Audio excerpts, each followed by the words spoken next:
Olá, meus caros amigos, bem-vindos a bordo de mais um programa Raul Ferreira Neto Sem Limites. Primeiramente, como sempre faço, quero agradecer a presença de cada um de vocês.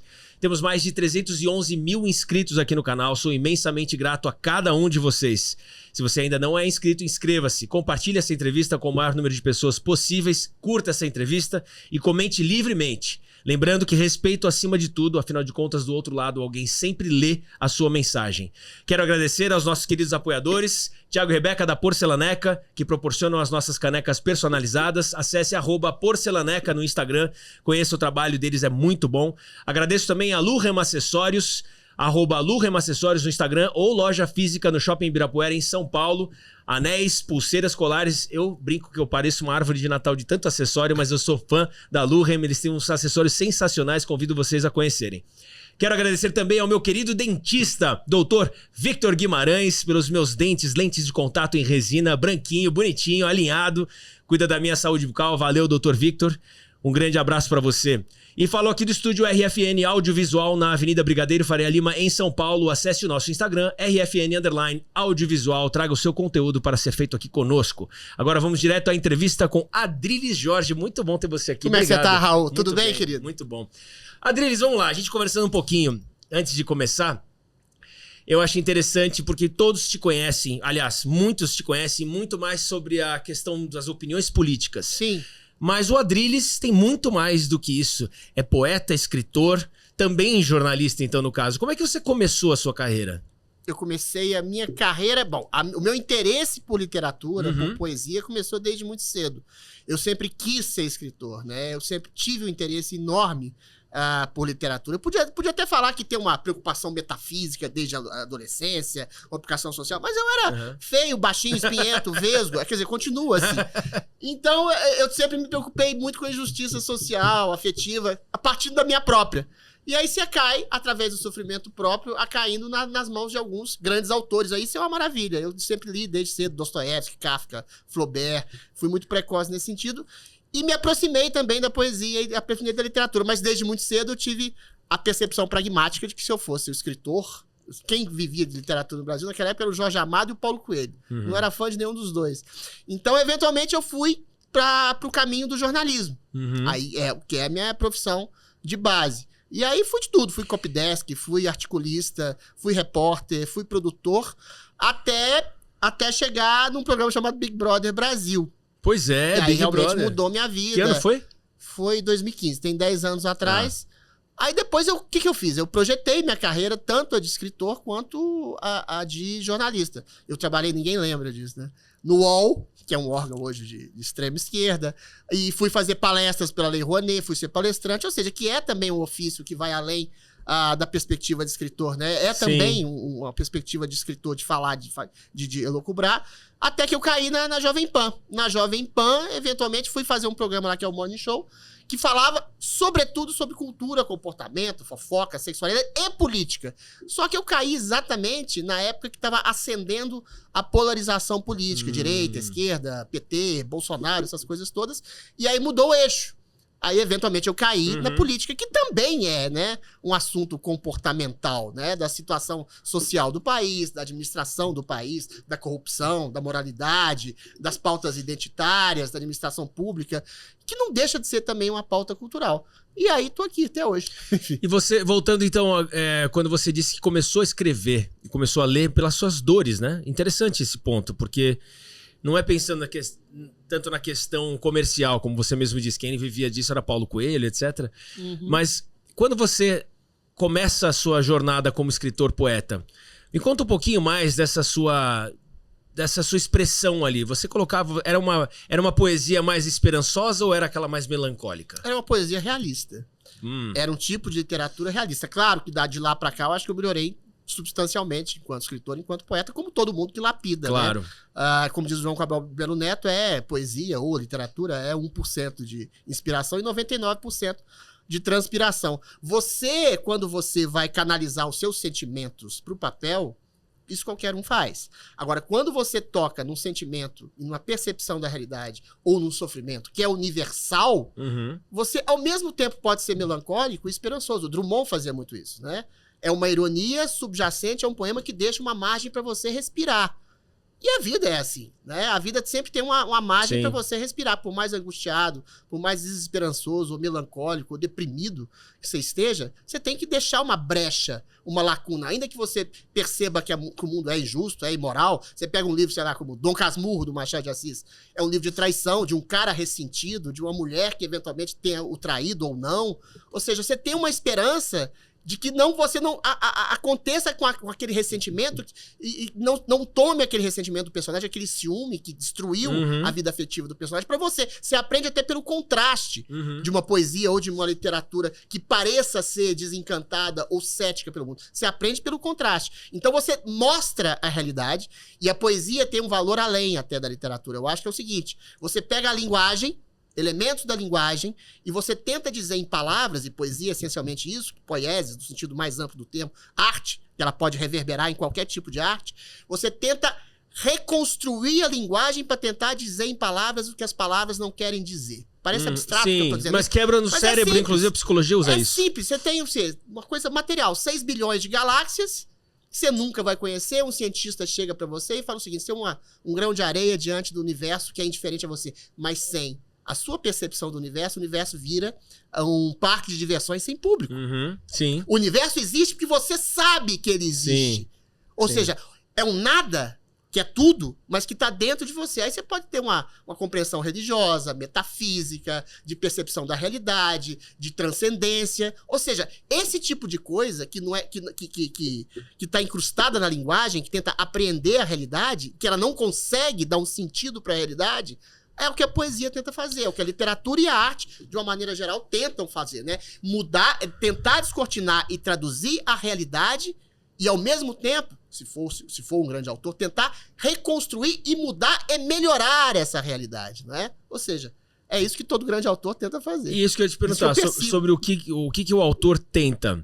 Você entende que na hora do escritor, do autor, enfim, quando coloca ali em palavras, é mais como, em primeira instância, um desabafo, o momento em que ele está escrevendo algo que ele nem tem a pretensão de que isso chegue a mais pessoas, ou existe muito dessa viés de manipulação de massa, no bom sentido, porque as pessoas confundem a palavra manipulação, né? Não necessariamente é negativo, entendo eu. Sim. Quando você quer algo pro bem, você direciona. Quando então você escreve, você tem essa consciência de que vou escrever para que muitos absorvam isso e, consequentemente, pretendo ajudar? Ou é de maneira despretensiosa? Tô escrevendo porque eu sinto, isso é pra mim, por acaso outros gostaram? Não, é as duas coisas. As duas coisas não se... Quando é um bom autor, ele não separa as duas coisas, né? Você tem a premissa de querer agradar o leitor, mas não é necessariamente agradar para dizer aquilo que ele quer que você diga. Você tem a premissa de se comunicar. E eu tô falando exatamente, quando você tem uma dor, por exemplo, uma dor de amor, uma mulher que te rejeita, uma igual mulher escrever música, que é louca, uma mulher todo mundo tem isso, a dor do ciúme, a dor do abandono, a dor da morte de um filho, isso todo mundo tem. Se você toca o sentimento de vazio, de frustração do outro, e você escrevendo aquilo a partir da premissa de um sentimento seu, ou mesmo que não seja um sentimento seu, da percepção e da percepção da dor do outro, e você consegue comunicar aquilo de uma maneira universal, você está exatamente não manipulando a massa.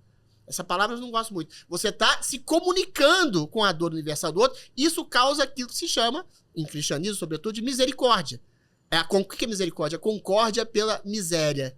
A miséria é compartilhada. Se você sente a mesma dor que eu estou sentindo, existe uma comunhão, uma comum união entre as nossas dores. Ou seja, você faz uma literatura, aí sim, que é um termo que é muito mal utilizado, de autoajuda. A pessoa percebendo aquela dor, percebendo aquela frustração, percebendo que ela não está sozinha naquela dor, ainda que ela seja solitária, e eu não acredito em literatura de apologia, só felicidades e alegrias, você cria uma comunhão para a gente sair daquela dor. Ó, existe isso aqui. Existe esse problema, existe essa limitação da realidade. Eu não tô te dando... Porque o poeta e o escritor, ao contrário, geralmente, do filósofo, ele não oferece uma solução. Ele destrincha aquilo. Ele expressa a própria opinião. Às vezes existe uma dimensão até maior. Você não sabe exatamente a dimensão do porquê que você está sentindo determinada angústia ou determinada depressão. E quando você descreve aquilo no papel... Eu acho que todo autor já teve isso, toda pessoa que já escreveu já teve isso. Você sente uma espécie de alegria de ter conseguido traduzir aquilo que você não encontrava um sentido nem para si mesmo. O T.S. Eliot, que é um grande poeta, falava, eu escrevo a emoção para me livrar da emoção. Então... É uma catarse expiatória quando exatamente. Você percebe e destrincha aquilo. Às vezes você tem uma solução racional, às vezes não. Às vezes você simplesmente, pelo fato de você expor aquilo... Exato. É igual a coisa da psicanálise, né? Exatamente. A cura pela fala, a cura pela escrita, mas a escrita vai além. Porque você dimensiona aquilo em ambiguidades, em complexidades, você destrincha aquela emoção que você tem, que você não sabe, às vezes nem verbalizar de maneira racional, mas pela poesia e pela literatura, você consegue chegar ao sentimento intrínseco seu e universal das outras pessoas. Tá? E você diria que isso, de repente, ajuda a questão das pessoas serem menos impulsivas da maneira como se comunicam? Porque quando a gente escreve, justamente aquele momento onde você colocou no papel, tô sentindo isso, quase como eu tenho um problema com você, eu tenho que falar alguma coisa, mas se eu agora simplesmente sair falando o que eu tô sentindo, eu posso não me expressar muito bem e assim por diante. Eu vou lá e eu coloco tudo no papel, quase como tratar um roteiro, tratar uma... Sim. E aí você percebe que de repente nem precisa falar aquilo? Ou você diz, não, eu preciso só reorganizar o que eu tenho pra falar? O Fernando Pessoa tem uma frase que eu acho brilhante, que ele fala o seguinte, que ele resolve essa coisa entre emoção, entre expectoração do sentimento e a racionalidade. Ele fala, o que me sente está pensando. Entendeu? Você, se for um grande autor, se for um bom escritor, você organiza racionalmente em ideias, ou em imagens, ou em metáforas, ou em hipérboles, ou em ironia, aquilo que está dentro de você. Você pode rir da sua angústia. O Pedro Bial, quando eu fiz o Big Brother, a frase que mais me tocou quando ele foi me elogiar, ele falou, o Adriles é o poeta que ri da própria angústia. Se você tem um riso da própria angústia, parece uma coisa paradoxal, né? Tô dando um exemplo de uma figura literária. Mas se você ri da sua angústia e percebe que aquilo ali é exatamente uma coisa criada, você se afasta de alguma forma da angústia. É uma forma de limitar e se projetar contra aquela angústia, né? Você ri da falta de sentido da vida que tenta te esmagar. Porque mas a gente é dominado também, não? A gente é dominado, isso é muito importante. A gente é dominado por aquilo que a gente não entende. Se você não entende um sentimento ou uma situação determinada da sua vida, aquilo te arrebenta. Então verdade. A literatura, ela é didática no sentido de você perceber aquilo que te corrói, aquilo que te esmaga. E quando você ri da própria falta de sentido que te esmaga, numa tragédia que você não sabe de onde vem, você consegue, talvez não curar. Curar é uma palavra mais abrangente. Mas tratar daquilo. E quando você tem, mais uma vez, uma comunhão com outras pessoas que sentem algo parecido, você percebe que não está sozinho. Aí você cria um vínculo de misericórdia, que é um vínculo de humanidade, né? Você reconhecendo o outro do seu sofrimento e cria solidariedade com as outras pessoas. É isso. Você também citou em alguns momentos na sua fala sobre religião, né? Como é que é o seu lado de espiritualidade? Você é um cara... que segue alguma religião, já experimentou algumas até se encontrar? Como é a sua trajetória espiritual? Eu fui criado como católico, uma família católica, e eu acho, é um assunto que me fascina, a religião e o princípio de religiosidade, né? Eu acho que todo mundo, ninguém prescinde de religião. Aliás, mito, ninguém prescinde de um sentimento de religiosidade, de espiritualidade. Eu acho, talvez você se assuste com o que eu vou dizer, as pessoas acham que eu sou arrogante quando eu falo isso. Fica à vontade. Né? Eu acho que todo mundo crê mais ou menos a mesma coisa. Ateus, agnósticos, cristãos. Existe algo além da gente, além da matéria, que transcende a matéria, que transcende a própria vida, que a gente não sabe explicar. Uma força maior. Uma força maior que a gente eventualmente chama de Deus. E que a gente identifica, porque a gente tem esse instinto dentro da gente, como bondade. O ser humano é o único bicho capaz de ser bom para além do próprio instinto. Se um cachorro quer comer um bicho menor, ele vai e come.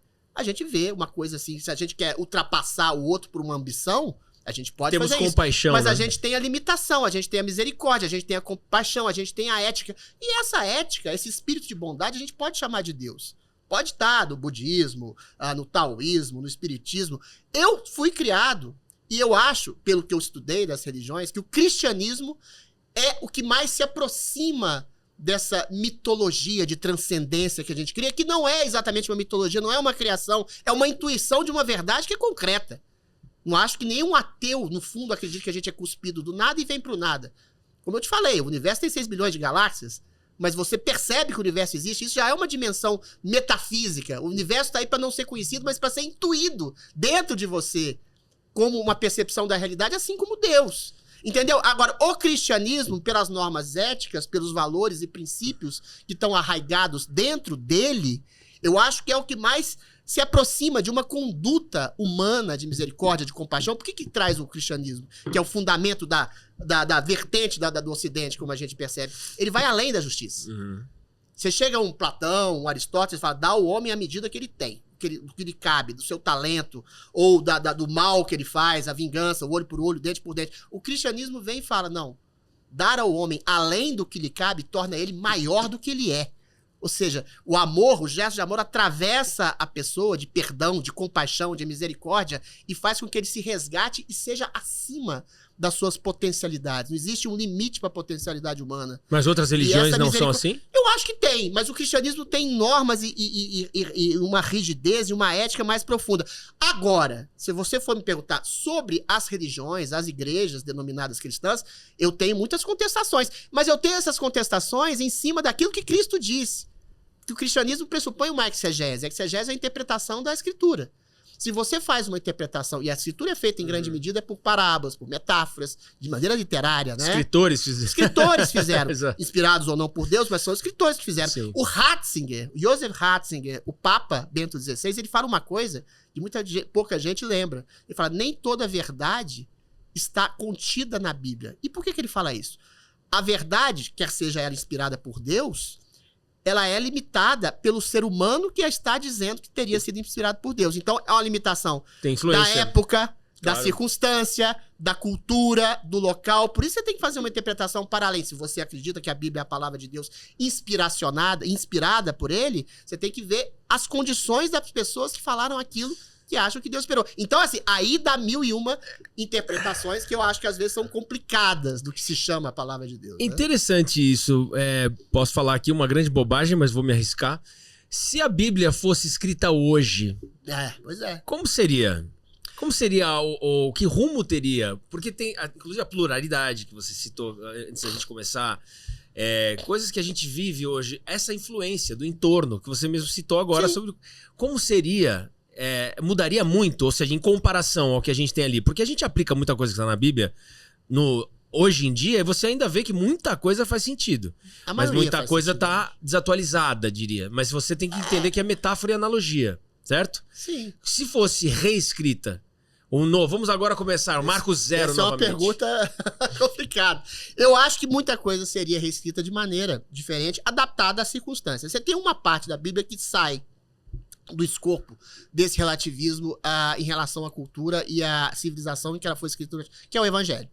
Eu acho que o Evangelho, todo ele, porque aí é a questão da semântica cristã. A Bíblia é inspirada por Deus, não é? Todo o Velho Testamento e o Novo Testamento após o Evangelho. Agora, se você acredita piamente que Cristo é Deus, aí é Deus falando por ele mesmo. E eu não vejo nenhuma imperfeição na palavra de Cristo. Em relação à misericórdia, à compaixão, isso é contemporâneo, isso é extemporâneo, vai além do tempo. Então, se alguém me perguntar quais são os melhores livros da Bíblia, são os 4 evangelhos.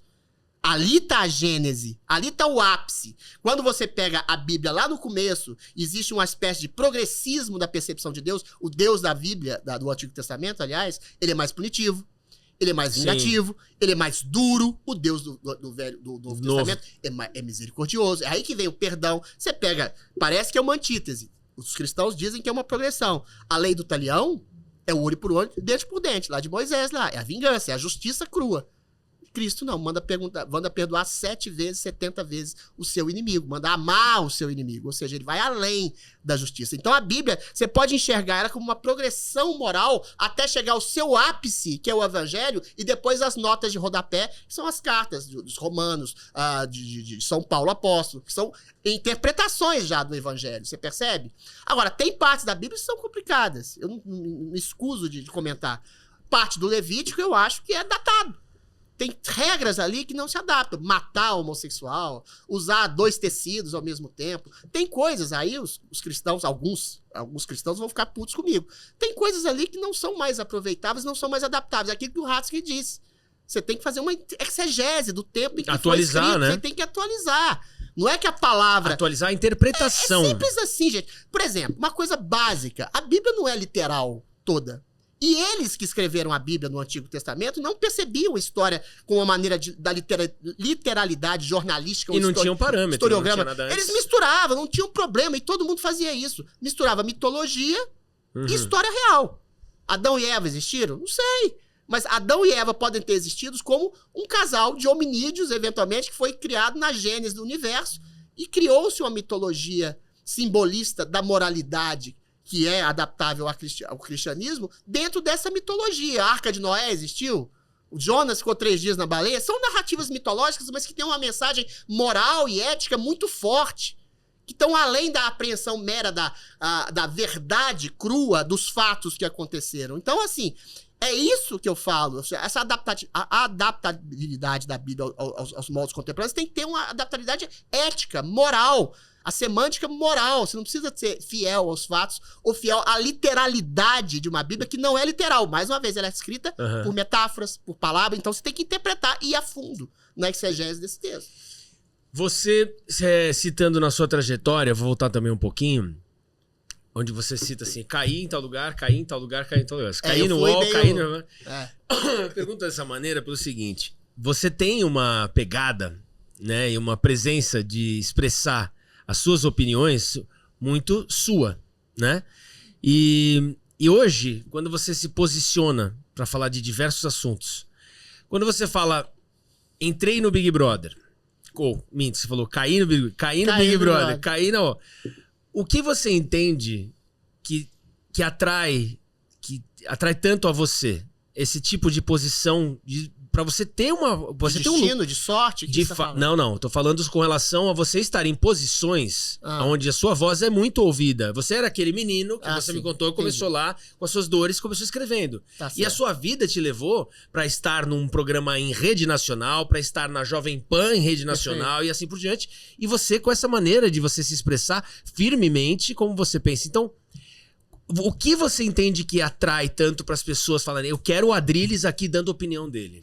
Eu acho, parece um clichê o que eu vou dizer isso, né? Mas a verdade, eu acho que um princípio de transparência. Eu não gosto muito da palavra sinceridade, que ela é muito mal utilizada, né? Mal utilizada no seguinte sentido: o sujeito às vezes é um sujeito mesquinho, ressentido, e usa da prerrogativa de uma falsa virtude para vomitar seus vícios. Eu sou sincero, eu falo isso. Então você ofende alguém, você desafora alguém, você vomita o seu ressentimento naquilo que você não conhece nem a fundo de si mesmo, quanto mais do outro, da verdade do outro. A minha sinceridade, a minha transparência é reconhecer essas limitações e fazer uma avaliação que eu considero, eu tento fazer, que seja justa da realidade e das circunstâncias.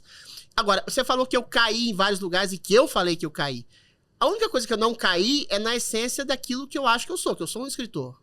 Eu sou um poeta. É isso que eu faço. Eu tento observar. Entendi. Como jornalista, eu continuo sendo um poeta. Como comentarista, eu continuo sendo um poeta. Como um ex-BBB, na época, que eu fazia poesia com a minha própria voz, com o meu próprio corpo, avaliando as relações humanas. Eu lembro que até o diretor do BBB parece que ele está escrevendo ao vivo ali, na voz, assim, a esmo, assim. Então eu tento avaliar a realidade e destrinchá-la do melhor modo para aquilo que eu falei no começo dessa entrevista. Tentar... não mudá-la, mas transformá-la e melhorá-la, que eu acho que é a função de todo mundo. A função de todo mundo é trabalhar para o bem comum. Um pedreiro tem uma função, um engenheiro tem uma função, um diretor de marketing tem outra, um jornalista tem outra, um poeta tem essa. Tentar melhorar a realidade toda, expandir a consciência. Então, quer seja no Big Brother, quer seja como jornalista, como comentarista do Jovem Pan, comentarista do UOL, como palestrante, eu tento humildemente expandir a consciência do que vem a ser a realidade para tentar alterar, mudar e melhorar essa realidade. É esse o meu dever em todos os lugares que, entre aspas, eu caí. Eu dar o melhor de mim em qualquer circunstância como escritor e poeta que eu tento ser. Mas entendi, por isso eu caí. Porque, na verdade, você nunca caiu como escritor e poeta. Não. Isso sim, você se empenhou. Isso fui eu. Eu sou o escritor e poeta. O que eu pensei de maneira pragmática é o seguinte: aonde que eu posso me expressar, como eu falei, de maneira pragmática, como poeta, eu vou morrer de fome. Poeta essencial no Brasil morre de fome. Você tem que se adaptar à realidade. Aí o que eu fiz? O que o jornalismo faz? Te traz uma premissa de avaliação crítica da realidade através de um texto que pode ser assimilado por todos. Como o BBB também, um personagem que tenta elevar aquele programa pop a uma alta cultura. E não é só uma abstração. A alta cultura é você destrinchar o interior do ser humano da maneira mais profunda que tem. No reality show você pode fazer isso. No UOL eu fiz isso, como palestrante eu fiz isso, e como comentarista política, e a política hoje é o assunto predominante do Brasil hoje, que a gente tá numa ditadura, a gente tá não numa polarização, numa perseguição. Então, quando eu falo de política, eu tô falando de natureza humana também. Sim, política é tudo, na verdade. Então é tudo. Então é nesse sentido. Todos os lugares que eu caí, eu preservei uma essência que eu acho que eu tento ser. É muito chato falar, eu sou poeta. Eu acho que a poesia é uma tentativa. A literatura é sempre uma tentativa. Essa tentativa de ser escritor, essa tentativa de ser poeta, é o que me move e é o que talvez seja a base da minha essência em todos esses lugares que, entre aspas, eu disse que eu caí. Você, falando um pouco de Big Brother, acho que eu tenho alguns amigos que participaram, mas é interessante a gente agora falar um pouco sobre isso. Fiquei curioso. Não, isso aí são segredos. Ué, mas ex-BBB é a coisa que menos tem a descrição. O que você pode me dizer de real, como era lá dentro? Assim, muita gente fala sobre o Big Brother, como é que é. E não me refiro a se é verdade ou não, me refiro a desafios. O que você entende como escritor, poeta, jornalista, uma pessoa que influencia outras pessoas, sem dúvida nenhuma. Como você vê a importância ou não do Big Brother? Porque essa é a grande questão. Isso aí é uma porcaria, não serve pra nada. Ou, cara, isso aí é um serviço social. Mostra as pessoas ali convivendo. Como você enxerga, tendo vivido aquilo por dentro? É essa ambiguidade. Pode ser uma porcaria, pode ser um serviço social. O que é o Big Brother, em essência? É um reality show em que as pessoas confinadas, numa situação de tensão, em que você pode eliminar alguém que pode ser seu melhor amigo ali, você pode ser traído a qualquer momento, em que você é colocado numa situação de tensão nervosa e que você quer projeção, fama, dinheiro, e para isso algumas pessoas vão até o fim. Só que o Freud dizia uma coisa que é espetacular. Numa situação de jogo, de tensão de jogo, você revela o verdadeiro caráter, não só para os outros, mas sobretudo para si mesmo. Então, verdade. É uma experiência, para quem faz, primeiro, vou fazer as duas coisas. Para quem faz, é extremamente gratificante se você souber. Eu vi pessoas lá se desnudando, pessoas que foram vendidas como mocinhos, isso todo mundo viu, e que se transformaram vilões lá dentro. Vi monstruosidades lá, vi traições barbas lá dentro. Vi pessoas, eventualmente, se edificando para além da competição, estendendo a mão a um ou outro. Modéstia à parte, foi o que eu fiz.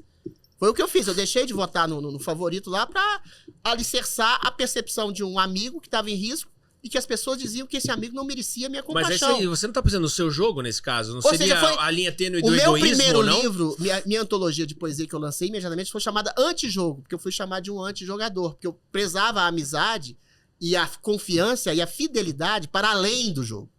Isso também é um jogo, mas é um jogo ético e um jogo de virtude. Então, nesse sentido de desnudamento de caráter, para quem faz, é uma prova de maturidade, se a pessoa souber aproveitar mais uma vez, absolutamente maravilhosa. E o Big Brother, pelo menos na minha época, hoje mudou bastante, é outra configuração, ele espelhava o desejo de uma realidade das pessoas.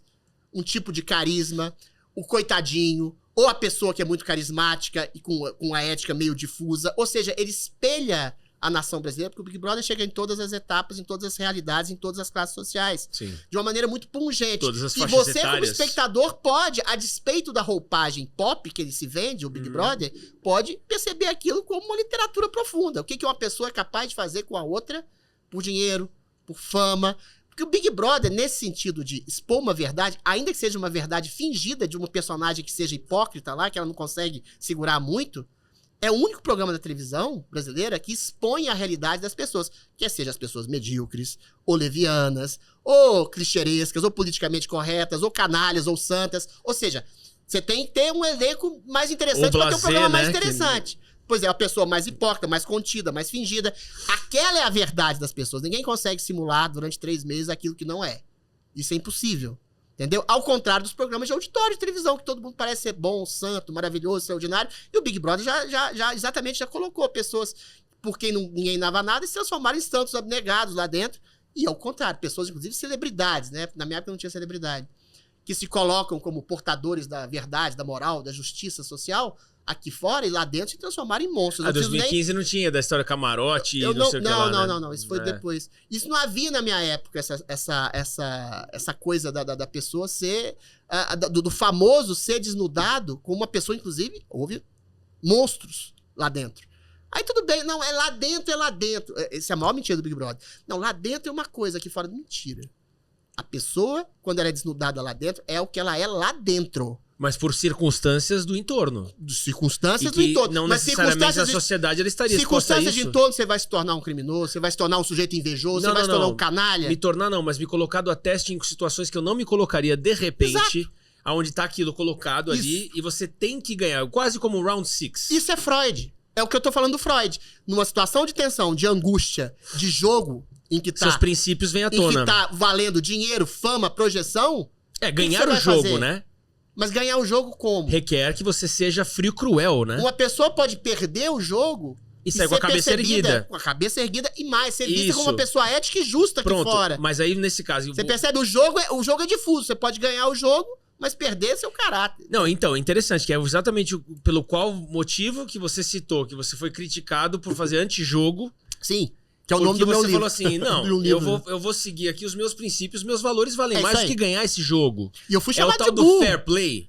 Não é fair play, é mais que fair play. Porque o fair play pressupõe você eliminar as pessoas lá. É obrigação. Não, fair play no sentido assim, olha, eu não sinto que isso aqui seria justo com o outro. É, perfeito. Então eu não vou aqui eu não vou. Eu prefiro não fazer isso aqui. Se eu eventualmente podia votar numa pessoa que, ainda que fosse favorito, eu percebia que tinha votado em mim, tinha, sei lá, flertado com a menina que eu gostava, tinha traído a minha confiança em algum determinado momento. Não que ela seja uma pessoa essencialmente má. E deixei de votar, e votei nessa pessoa em proteção a um amigo que talvez não valesse tanto a pena a minha amizade, que falava mal de mim pelas costas. Esse é um jogo de fair play. Esse é um jogo de apoio a virtudes. Não é um jogo pragmático, no sentido de querer a melhor posicionamento, ou de ir pra final, mas é um jogo que tem a ver com os valores. Aí, do ponto de vista de vitória objetiva e pragmática, é um antijogo. E a vida é assim. Você percebe que a vida é assim? Às vezes você abre mão de valores e você tem um sucesso financeiro, midiático, etc. É que, na real... E as pessoas que não abrem mão disso, talvez fracassem na vida, mas têm uma paz interior, ética de paz e valor muito maior. Eu acho que onde existe um conflito interessante a gente falar disso, onde existe um conflito bastante importante, é que se estamos na nossa vida aqui, ou em algum lugar que a gente faz algo como um coletivo, temos equipes contra equipes, quando ganha a equipe. Lá dentro... Ganha você. Não, aí que tá. Só que você depende de equipe. É aí que tá. Você precisa, pra avançar, usar, de certa maneira, as pessoas. Não por maldade, porque o jogo é assim.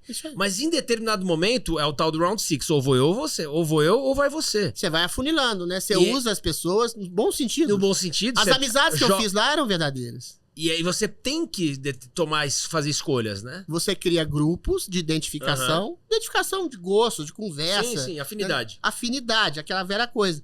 E você usa daquelas pessoas da maneira ética, não é usar com uma maneira subjetivamente ruim. Sim.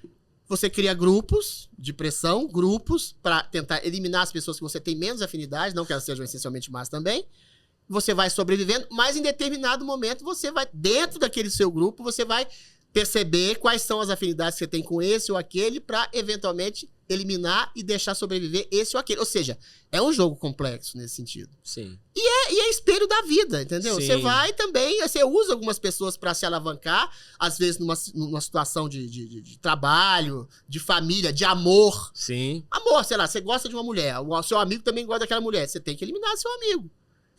Então, assim, é porque as pessoas falam da pessoa ser boazinha, nem tudo é questão é ser bonzinho. Entendeu? Nem tudo é questão é ser bonzinho. Você conquistar alguém, por exemplo, não é necessariamente sendo bonzinho que você vai conquistar.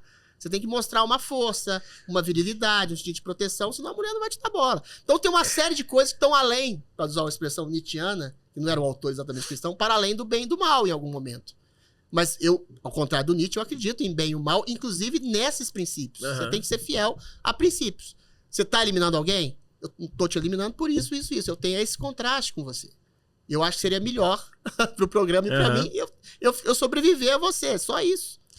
Inclusive, isso me fez lembrar uma das recentes, a questão que você falou, gostar da mulher, e aí como é que você tem que fazer. A questão da conquista, como conquistar alguém e assim por diante. Você recentemente no seu Instagram falou sobre feminismo. Sim. E isso é uma pauta que é latente, né? Porque existe essa questão. E aí, o que é... Existe, na minha opinião, o cavalheirismo e o machismo. E eu tomo cuidado pra entender assim, aonde esse zelo, ele é controle, aonde essa cordialidade e cavalheirismo, ele se torna por meio de querer uma troca e assim por diante. O feminismo, isso vamos trazer lá de queimar o sutiã, queria a sua opinião sobre o que de fato está acontecendo. Existe uma necessidade para essa ruptura forte que está acontecendo para depois equilibrar? Ou já passou do limite e tá demais? Cara, você falou da queima do sutiã como se fosse uma origem. Eu acho que é o final. Ah, bom, ok. É o final. Eu acho que o feminismo começa muito antes. Acho não, historicamente ele começa muito antes com as sufragistas, lá da pré-revolução francesa, no século XVIII. Às vezes até brigam, tem uns amigos meus conservadores que brigam quando eu falo isso, mas assim, isso é história. Mulher não tinha direito a nada. Mulher era um cidadã de segunda categoria, não tinha direito a trabalho, não tinha direito a renda. Tinha que pedir autorização pra tudo, não né? tinha direito a divórcio, entendeu? Apanhava do marido, às vezes calada, senão não tinha direito a rigorosamente nada. Nada, era uma cidadã de segunda categoria. Do século XVIII, do final do século XVIII até os anos 60 do século XX, o feminismo teve todo o meu apoio. As sufragistas, direito a voto, direito à renda, direito a trabalho, direito a viajar, direito a ir a vir. Não tinha direito a nada e esses direitos foram conquistados. Todos os direitos femininos das mulheres foram conquistados até os anos 60. Os anos 60 foi a última revolução.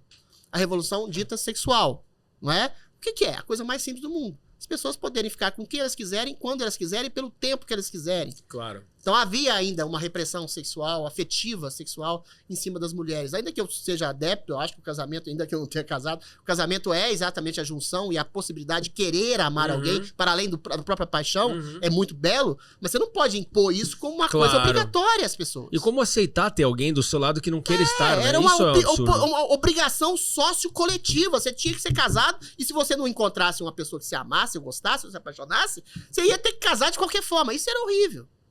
Hoje você pode fazer o que você quiser, da maneira que você quiser. Ou seja, depois dessa última revolução sexual, sobretudo que privilegiou as mulheres, que eram, Freud mostrava, todas histéricas, reprimidas sexuais, enfim, subjugadas por grande parte dos casamentos, acabou. Essa que é a minha... A Adriz é antifeminista. Não, eu sou antifeminista contemporâneo. Acabou o feminismo. Hoje você tem humanismo. É claro que, eventualmente, há circunstancialmente algum cara machista que confunde, como você diz, zelo, que é uma coisa instintiva masculina, com opressão. Exatamente. O cara que não quer deixar a mulher sair, não quer deixar a mulher trabalhar, que bate na mulher. Exato. Mas eu não acho que isso seja uma coisa endêmica mais, como chegou a ser. Sim. Na história da civilização chegou a ser endêmica, sim. Hoje é uma coisa pontual de uma minoria de homens toscos que não sabem avaliar seu papel de masculinidade ou tem mau caráter mesmo. Sim. Então restou ao feminismo hoje isso que é a coisa que me incomoda. A demonização do homem. É a cultura do estupro, é a cultura do assédio sexual. Todo homem é o potencial abusador, estuprador. Você acha que isso é bom? Isso é péssimo. Isso é péssimo, inclusive, você está falando de um vídeo meu, do último vídeo que eu tratei sobre o assunto, para as relações humanas. Isso faz com que as mulheres fiquem apreensivas em relação aos homens, desconfiadas em relação aos homens, e os homens fiquem castrados. Como é que eu posso me aproximar de uma mulher? Como é que eu posso cortejar uma mulher sem ser interpretado como um assediador ou um abusador? Porque hoje qualquer palavra, qualquer olhar, qualquer aproximação pode ser lida, sobretudo se a mulher não tiver muito caráter, como um assédio. Então os códigos da aproximação afetiva, social, sexual, eles não obedecem àquele critério de bom e mal. Sim, não tem um uma grau cartilha. de atrevimento é sempre necessário para você a querer atrair uma mulher. E esse grau de atrevimento, em qualquer momento, ela pode achar que aquilo é um abuso, dependendo da ideologia ou da percepção ou do caráter da pessoa. E hoje tem, ainda que haja mulheres que são estupradas, são abusadas, que são oprimidas pelos seus maridos, são casos pontuais, mas eles existem, não são estruturais, é isso que eu difiro do feminismo hoje. Existem homens que são arruinados por mulheres, e assim, fora os casos que a gente não sabe, tem casos famosos. O Neymar quase que foi em cana por causa de um falso estupro que a mulher acusou ele. Entendeu? Como é que chama? O Márcio Smelling, da Rede Globo, foi acusado. Até eu critiquei ele por uma dezena de mulheres de assédio. Depois foi se descobrindo que nada daquilo era verdade, que as mulheres mandavam foto pelada pra ele, queriam subir na posição, ou seja, queriam pressioná-lo. Sei lá, o Johnny Depp, nos Estados Unidos, ficou 10 anos com uma carreira completamente afundada porque foi acusado de fazer... fazer opressão em relação à mulher, depois se percebeu que a mulher era uma doida desvairada que destruiu a vida dele. Então, assim, são a maioria, não são a maioria, não sei. Mas a questão é que judicializar-se contra o homem, sempre a favor da mulher, isso é um aspecto negativo desse pseudo-feminismo, que eu volto a dizer, não tem mais razão e função de ser hoje. Eu debati com uma feminista, acho que eu gosto muito dela, inclusive, a Espectro Cinza, e eu a convenci de que ela não era feminista. Mas porque tem homens que casam no Sri Lanka, sei lá, não sei, na Turquia, com menores de idade, com meninas de 12 anos. Tem lá no interior do Oriente Médio, mulheres são obrigadas a se casar com estupradores. Mas isso não é feminismo. Essas são pautas, qualquer conservador vai ser contra. Não tem nada a ver com feminismo, isso é humanismo. Então, o que eu acho que a palavra, o conceito de feminismo hoje está completamente disperso. É para demonizar o homem, basicamente. Por isso que eu te perguntei com relação... Quer mais água? Quer. Tem ali na garrafa, não? Não sei. Tem, aqui. É justamente essa questão de radicalizar para tentar ser ouvido e agora sim atenuar. Por isso que me parece que tá nessa... Mas já ultrapassando um limite aonde justamente... Você fala assim, peraí. Perguntar para as mulheres assim, qual é a sua vontade? De fato, a sua vontade. Ou então, não, vou fazer isso só porque tem que fazer. Então, eu acho que tem um debate. Eu acho que o feminismo, é por isso que eu sou anti-identitário, e às vezes eu sou incisivo nesse sentido. O feminismo é a mesma coisa da questão do racismo. Puxa o microfone mais próximo. A mesma coisa do racismo, da homofobia. Ninguém nega. Eu ia chegar nesses Ninguém pontos. nega, em sã consciência, de que houve muita homofobia. Os Estados Unidos, até os anos 60, tinha uma política segregacionista e alguns estados, se você fosse homossexual, em alguns bairros, você era preso. Nos Estados Unidos, tá? Que houve machismo, que houve racismo, que houve homofobia. Transfobia é uma coisa mais recente, porque as mulheres os homens conseguiram se transformar em mulheres com a ajuda da ciência. Mas a questão que se coloca esses preconceitos foram sendo dirimidos e combatidos ao longo do tempo. Nos anos 60, você tinha que ser identitário mesmo. Você tinha que lutar por direitos civis dos negros, dos gays, das mulheres. Eu seria de esquerda nos anos 60. Mas isso já foi ultrapassado. Esses direitos, a meu ver, foram conquistados. E conquistados de maneira pungente. No Brasil, falar em racismo, por exemplo, é o país mais miscigenado do mundo. É claro que houve racismo no passado. Hoje sim, há machismo, há homofobia, há racismo, há tudo isso. Mas de maneira pontual. O que eu discordo é você dizer que o Brasil é um país estruturalmente machista, estruturalmente racista, estruturalmente homofóbico. Esses preconceitos são pontuais como crimes. Como assassinato, como, sei lá, pedofilia, sequestro. Agora, dizer que o Brasil é essencialmente assassino ou pedófilo, não é. Não. Assim como o Brasil não é essencialmente racismo. Racista, quer dizer. O Brasil é o mais miscigenado do mundo. Então, esses preconceitos foram diminuídos em cima de uma luta forte e pesada. Só que essa luta forte e pesada, como você brilhantemente assinalou, ela, a meu ver, ela passou do ponto. Agora você se coloca no lugar de vítima, como líder político, social, ativista, etc. Pra se colocar no lugar de vítima, esse é que é o problema do identitarismo hoje. Pra poder massacrar livremente outra pessoa que não apresentou. Se o fulano falou humor negro, racista.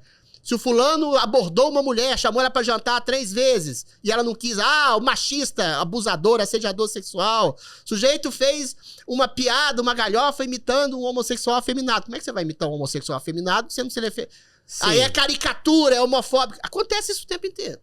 Inclusive, essa questão de comédia também é um outro tópico importante, porque a comédia perdeu a graça. Quando ela existe, né? Mas aí entra também aquela história. Perdeu a graça pra quem, né? Porque enquanto você não tá sendo sacaneado, é engraçado. Esse é o ponto que dizem, né? Agora, entendendo que existe o sarcasmo, a ironia, a piada ácida, o pastelão e assim por diante. Quando você pega esses comediantes ou pessoas que fazem piadas, o tal do humor negro, que aliás, Anthony... Humor negro não é, né? Uma questão que... Não tem nada de racial. Porque a gente debateu sobre isso outro dia. É de obscuridade. Não tem nada a ver. Até magia negra, por exemplo, que a gente tá falando. Não tem nada a ver com tom de pele, é escuro e claro. Então, e quando você entra nessa, esses dias pensando muito, você recebe uma piada de alguma coisa, um humor negro, você fala, putz, né? Como que eu tô rindo disso? Até que ponto eu também tô sendo hipócrita de não aceitar que eu tô rindo? E qual é o problema se... E aí, cara? Como é que a gente tem que se reeducar? Não sei. A questão que se coloca é a seguinte. Você falou que o humor de sacanear... Não existe humor do bem. Não, pera. Não. Não existe humor do bem. Não existe humor do bem. Humor é sempre... Se você me falar qualquer humor que não seja pra sacanear algo ou alguém... Não, humor é... Não, lógico que existe. Não existe humor do bem. Não, tá, vamos. Não, presta atenção. O humor é sempre pra sacanear alguém. Tá Se você pega o Chaplin, que era um cara que fazia humor humanista. Entendi. Tá, o cara que fazia, que é o príncipe Não do é humor. palhaço, é humor, tá, entendi. Não, calma. Palhaço também, não existe palhaço. Você tá sacaneando ou mesmo assim mesmo. Fazendo palhaçada. Você tá percebendo o ridículo da humanidade. O Chaplin, que é humor transcendente, que eu acho, ele fazia humor com poder. É sempre com um policial, é sempre com um patrão, é sempre com alguém que subjugava ele. Inclusive foi visto como comunista, da maneira mais ridícula possível. Mas ele se sacaneava também. Ele se sacaneava como um sujeito vagabundo, pobre, desajeitado, completamente caricato. Que é o tal do lugar de fala, Talvez hoje alguém dissesse, ele tá fazendo uma caricatura do pobre. Você percebe?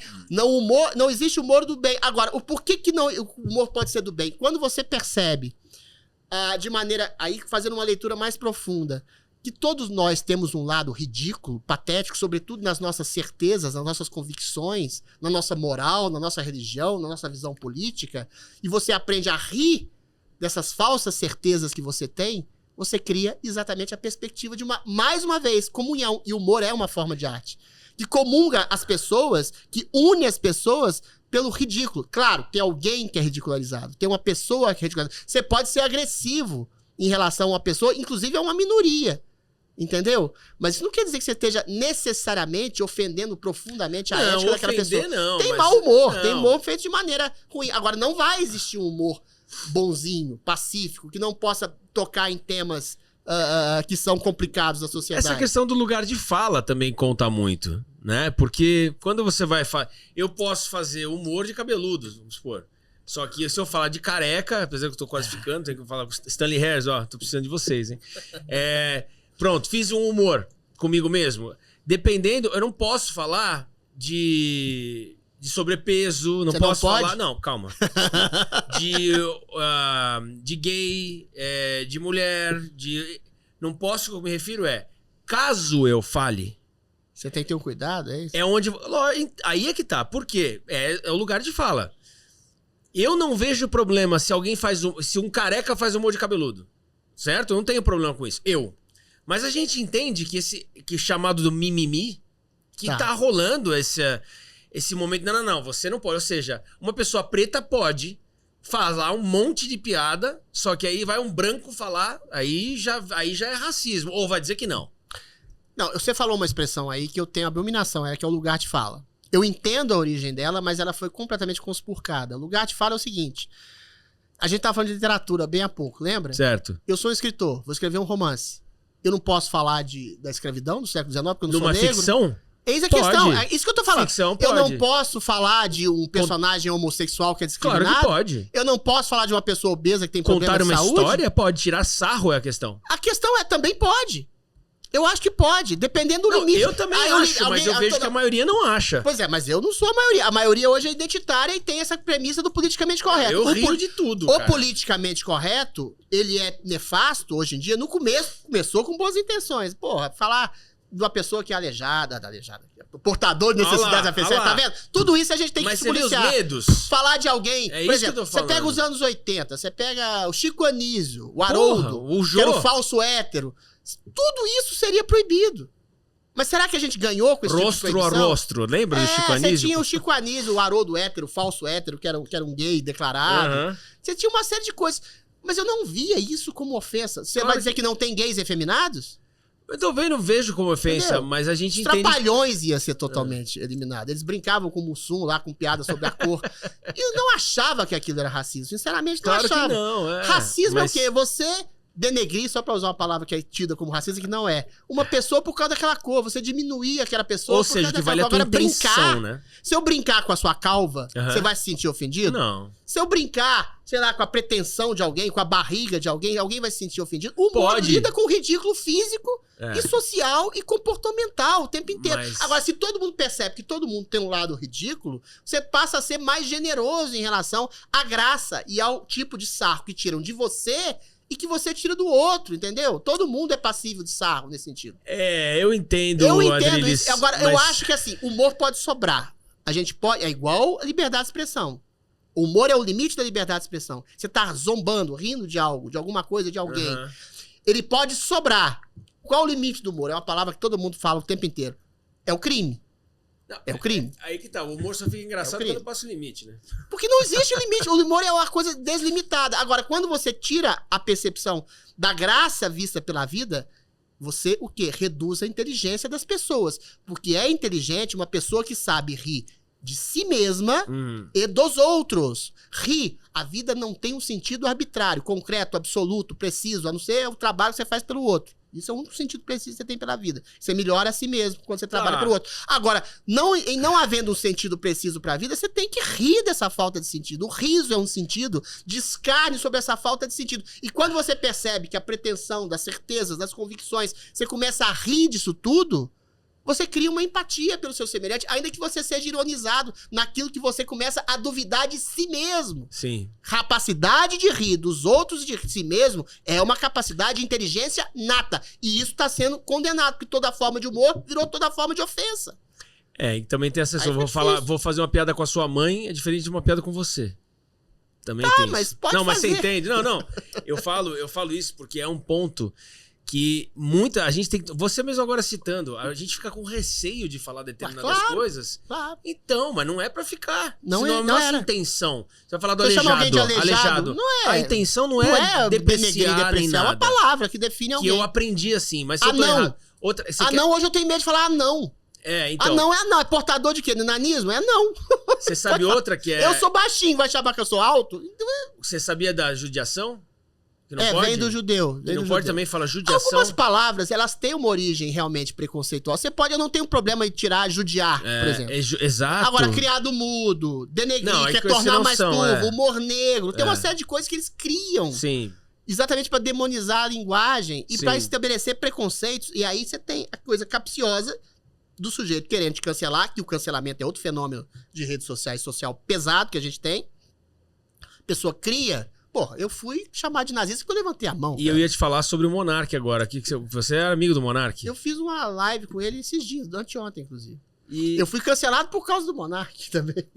Então, me fala um pouquinho desse tema, porque esse foi um tema muito forte. Eu lembro, aliás, eu tava ouvindo o Morning Show. No mesmo dia. Eu tava no carro ouvindo o Morning Show. Foi no Morning Show que eu ouvi falando sobre o Monark. Faz alguns anos isso. Não, eu fui cancelado por causa do Monark. O Monark foi cancelado, pra quem não lembra, porque ele falou uma coisa que é legítima, que eu discordei. Legítima? Calma. Tá. É legítima, mas eu achei equivocado. Legítima de se falar. Ele não fez apologia ao nazismo. Ele falou que, em nome da liberdade de expressão, poderia se criar um partido nazista aqui no Brasil, aos modos que existe nos Estados Unidos. Existe o Nazi Party. Ninguém dá bola pro Nazi Party. Eu, num programa no dia seguinte, foi cancelado, foi massacrado, arrancaram o dinheiro dele, foi chamado de apologista do nazismo. Os próprios amigos e companheiros de programa falaram que ele cometeu uma atrocidade. Eu cheguei no dia seguinte e falei, não, ele não cometeu uma atrocidade. Eu discordo dele fundamentalmente. Por que eu discordo? Porque criar um partido nazista no Brasil que quer ascender ao poder, o que os nazistas querem? Querem matar judeu. Não era pra identificar? Não, você tem que ter certos limites. Você tem que ser... Pois é, eu achei que ele pensou pouco e deu uma opinião equivocada, ainda que tenha nos Estados Unidos, em nome da liberdade de expressão, que lá é praticamente limitada. Por que eu acho que é ruim e deletério? Você criar um partido que quer matar judeu... no poder não tem fundamento. Não tem aceitação. Buscando o poder, quero matar negro. Não dá. Claro. Eu acho que é inaceitável. Mas assim, dentro do escopo da liberdade de expressão, é a opinião dele. Ele não é nazista, ele não quer matar judeu. Ele falou que pode ter, em nome da liberdade de expressão, um partido nazista. Eu discordo. E aí, no final do programa, eu tinha mania de fazer um tchau, uma coisa assim. E aí fui taxado como nazista, cara. Porque você brincou com... Mas eu não brinquei. Eu fiz sem querer. Fiz uma coisa que era uma coisa, faço um tchau, assim. Eu tenho até medo de fazer até hoje. E aí foi cancelado, fui demitido, depois fui readmitido, mas o Ministério Público veio pra cima de mim. O que eu tô querendo dizer, quando eu falo que essa coisa do identitarismo é complicada, sobretudo na divisão e na polarização política que a gente vive, se você tem esse identitarismo, se você tem essa cultura woke, se você tem essa raiva a conservadores ou a direitistas, nem sou tão conservador assim, mas você tem essa raiva incrustada dentro da ideologia, e essa ideologia chega em todas as camadas culturais, da mídia, do jornalismo, e chega ao judiciário, aí acabou a liberdade de expressão. Porque aí vira partidarização da justiça, que é o que acontece hoje. A gente vira pauta, né? Vira uma pauta, e nessa pauta você começa a o quê? A condenar quem você não gosta e absolver, e passar pano para quem você tem identificação política ou ideológica nesse sentido. Foi o que aconteceu comigo. Entendeu? Você acha que o Estado de São Paulo, quando colocou uma foto minha, dando um tchau, como se fosse um nazista, Era só pegar o programa. Tudo bem que a Jovem Pan sumiu com o programa, foi muito escrota comigo naquela época. Só pegar o programa e falar, a Adriles falou meia hora contra o nazismo no programa, dizendo por que não poderia ser fundado um partido nazista no Brasil. E o cara faz um tchau, o cara é nazista? Ou seja, era dever de casa de jornalismo básico. Seu contra? Pois é, isso eu falo o tempo inteiro. Eu acho que deveria caber um processo contra o Ministério Público. Eu fiz um processo. Contra quem divulgou, mas eu não tinha grana pra fazer tanto processo assim, né, meu filho? Eu processei, tô processando ainda, apelei o Marco Antônio Villa e outras pessoas, tá rolando ainda. Mas aí é que você fala. Aí eles vão falar que é liberdade de expressão, que a pessoa pode se equivocar naquele momento em que havia uma discussão que era ambígua a meu respeito. Ambígua coisa nenhuma. Você levanta um braço e é nazista? Você faz contra o nazismo, você é nazista? Eu sou nazista? Você acha que eu sou nazista? Pelo amor de Deus. A questão que se coloca é a judicialização, quer dizer, a politização, a ideologização da justiça faz com que, desde um cara lá do Ministério Público, a menina era uma ativista política que me denunciou, petista, psolista, sei lá, faz com que um cara que levanta o braço é nazista e faz com que, sei lá, um cara que chegou numa mulher, namorou com ela, transou com ela, ela falou que estava bêbada e que ele estuprou, pode condenar um homem por esse vício de feminazismo que a gente está percebendo, estava falando até agora há pouco. E quando você tem esse fenômeno de ideologização identitária dentro dos meios da justiça, aí acabou qualquer tipo de princípio democrático ou de justiça real no país, né? Você é vereador, né?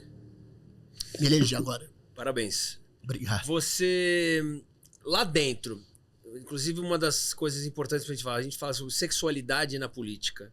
Boa. Fala um pouquinho sobre sexualidade na política, lá dentro. Abstratamente, assim? De maneira como você pensa... Porque existe muita hipocrisia, né? Existe muito essa coisa... Tava comentando também antes de você chegar com o Anthony, a gente tava debatendo um pouco sobre isso.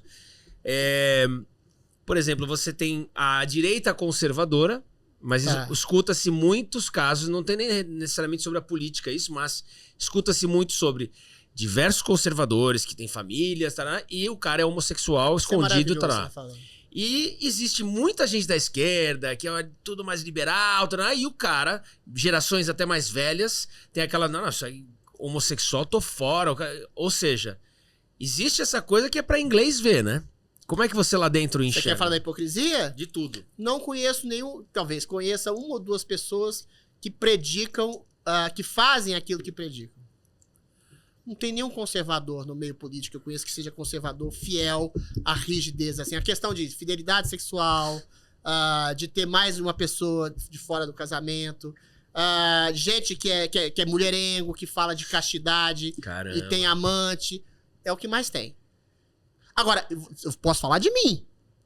Eu acho que existe uma diferença muito grande. Eu acho que o conceito de conservador se confunde no Brasil com o de reacionário. Uhum. Eu nunca falei que eu sou um sujeito casto, nunca falei que eu sou santo. Agora, quando eu tô apaixonado, eu tava apaixonado até bem pouco tempo atrás, depois tive a desilusão moral, pra variar. Aí eu viro um conservador. O que é ser um conservador? O amor é conservador. Você casar e ter filhos é ser conservador. Agora, você não perceber que enquanto você tá solteiro, você pode ter namoradas ou namorados, que você tem uma sexualidade fluida, que eventualmente aquela sexualidade que pode ser e deve ser ponte para uma relação mais profunda, mas às vezes ela não acontece, esse amor não acontece, você ficar pulando de galho em galho. Às vezes, eu nunca fiz uma apologia nem ao reacionarismo da castidade, de achar que todo anticoncepcional é abortivo, como eu tenho amigos que falam nesse sentido, inclusive. Essa coisa casta, falsamente casta, e eu vejo influenciadores católicos que têm vidas duplas, que teve uma vida pregressa complicada e depois foi pro outro lado do radicalismo, mas muito mais por um problema psicológico do que por uma convicção religiosa. Vejo um tanto de coisa. Já tem influenciadora, amiga minha, influenciadora católica, que tinha 5 namorados ao mesmo tempo, ficava pegando castidade. É o que mais tem, meu caro Raul Ferreira Neto. Tá? Agora, conservador é o quê? Conservador, eu acho que ninguém entende. A palavra é uma bosta. Conservador é uma palavra de merda. Eu detesto ser chamado de conservador. O conservador, realmente, é aquele que conserva aquilo que deu certo na sociedade, sei lá, tripartição de poderes, democracia, divórcio. Pô, não dá o direito à mulher se querer se separar de um cara que tá batendo nela? Isso é sério? Você tem que Ou ficar... simplesmente divorciar porque não gosta mais. Simplesmente, Não quer você mais. tem... o direito você tem de fazer o que Claro, você quiser. não quer Claro mais. que você tem que lutar pelo casamento. Você não pode entrar no Lógico. casamento como entra No namoro. Amor é amar. Lógico. Aí é o cristianismo tem razão. Também Amar acho. é querer amar alguém. Agora, querer mais a vida, entendeu? Divórcio, liberdade, trabalho feminino, anticoncepcional, essas coisas, liberdade sexual, entendeu? Essas coisas... Você é conservador quando você quer preservar. Agora, o reacionário é aquele que não admite as mudanças, cria um período idílico lá no passado. Qual que é o período idílico no passado? A Idade Média, sério? Mulher apanhava, que as pessoas não tomavam banho, ou seja, tinha o rei, o suzerano, e tinha o vassalo, Sim, que tinha que que ter uma essa, né? casta social, o resto da vida ser condenado à pobreza, a ser operário, sei lá. Entendeu? No século XIX mesmo, você trabalhar 12 horas numa fábrica, nessa época eu seria Você não sobe na vida. Nessa época eu seria esquerdista também. Se tivesse 12 horas de trabalho, não tem direito a férias, não tem direito a fim de semana, não tem direito a quase nada. Você trabalha pra morrer?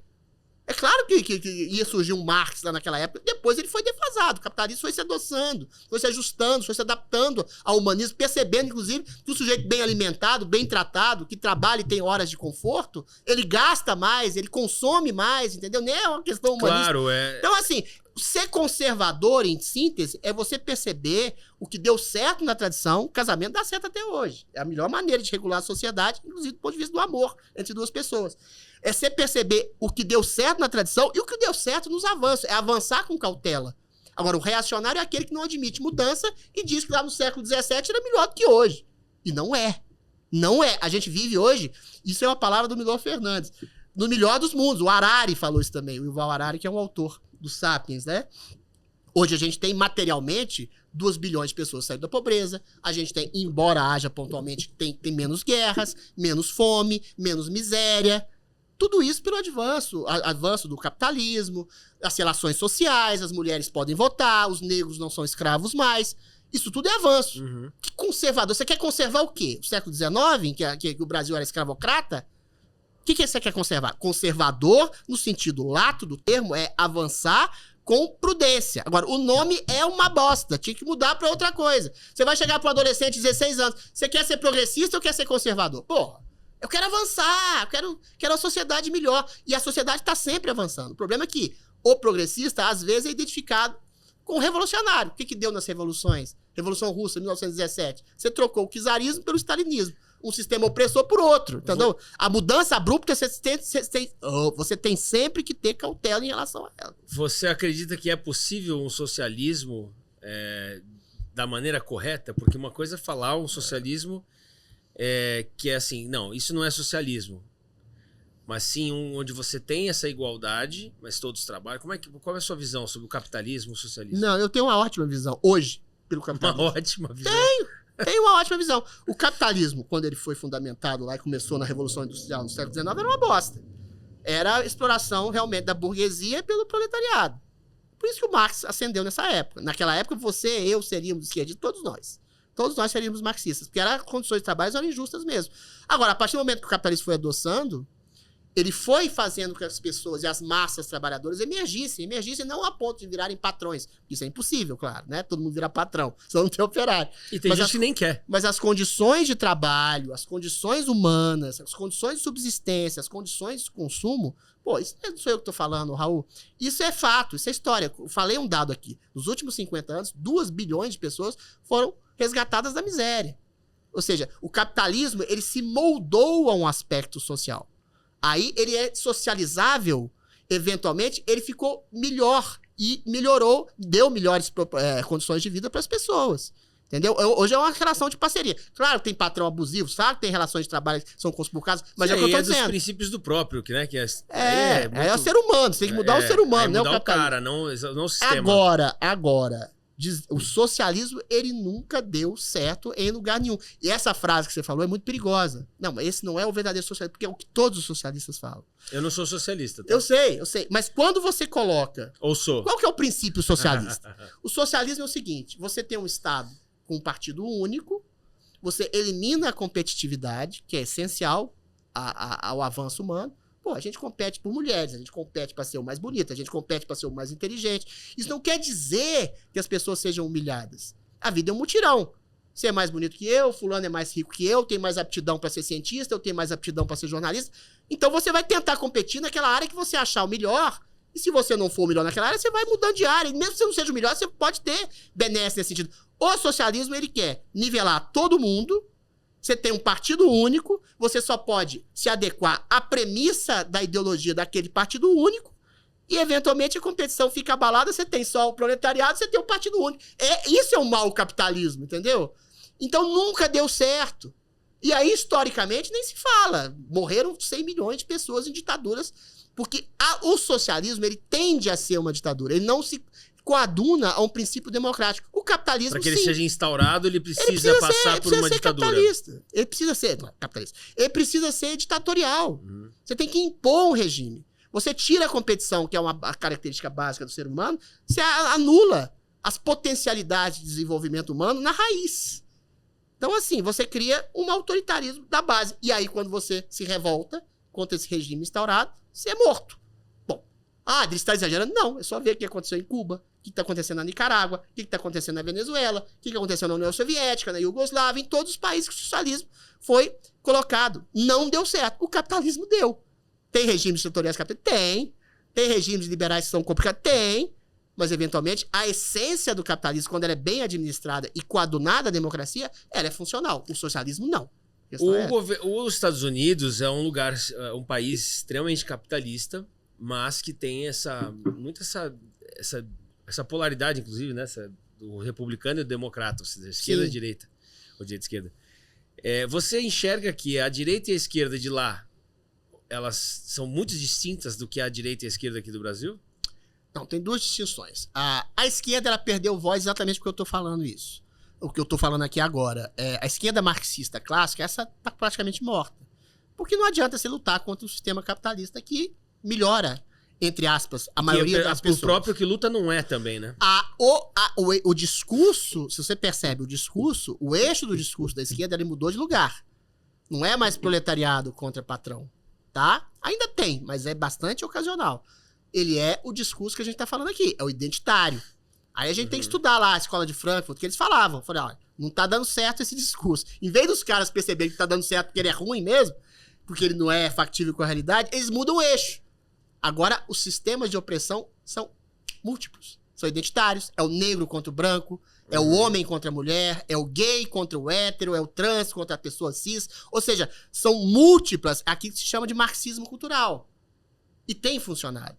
E tem funcionado por uma coisa triste. As pessoas, em grande medida, são ressentidas.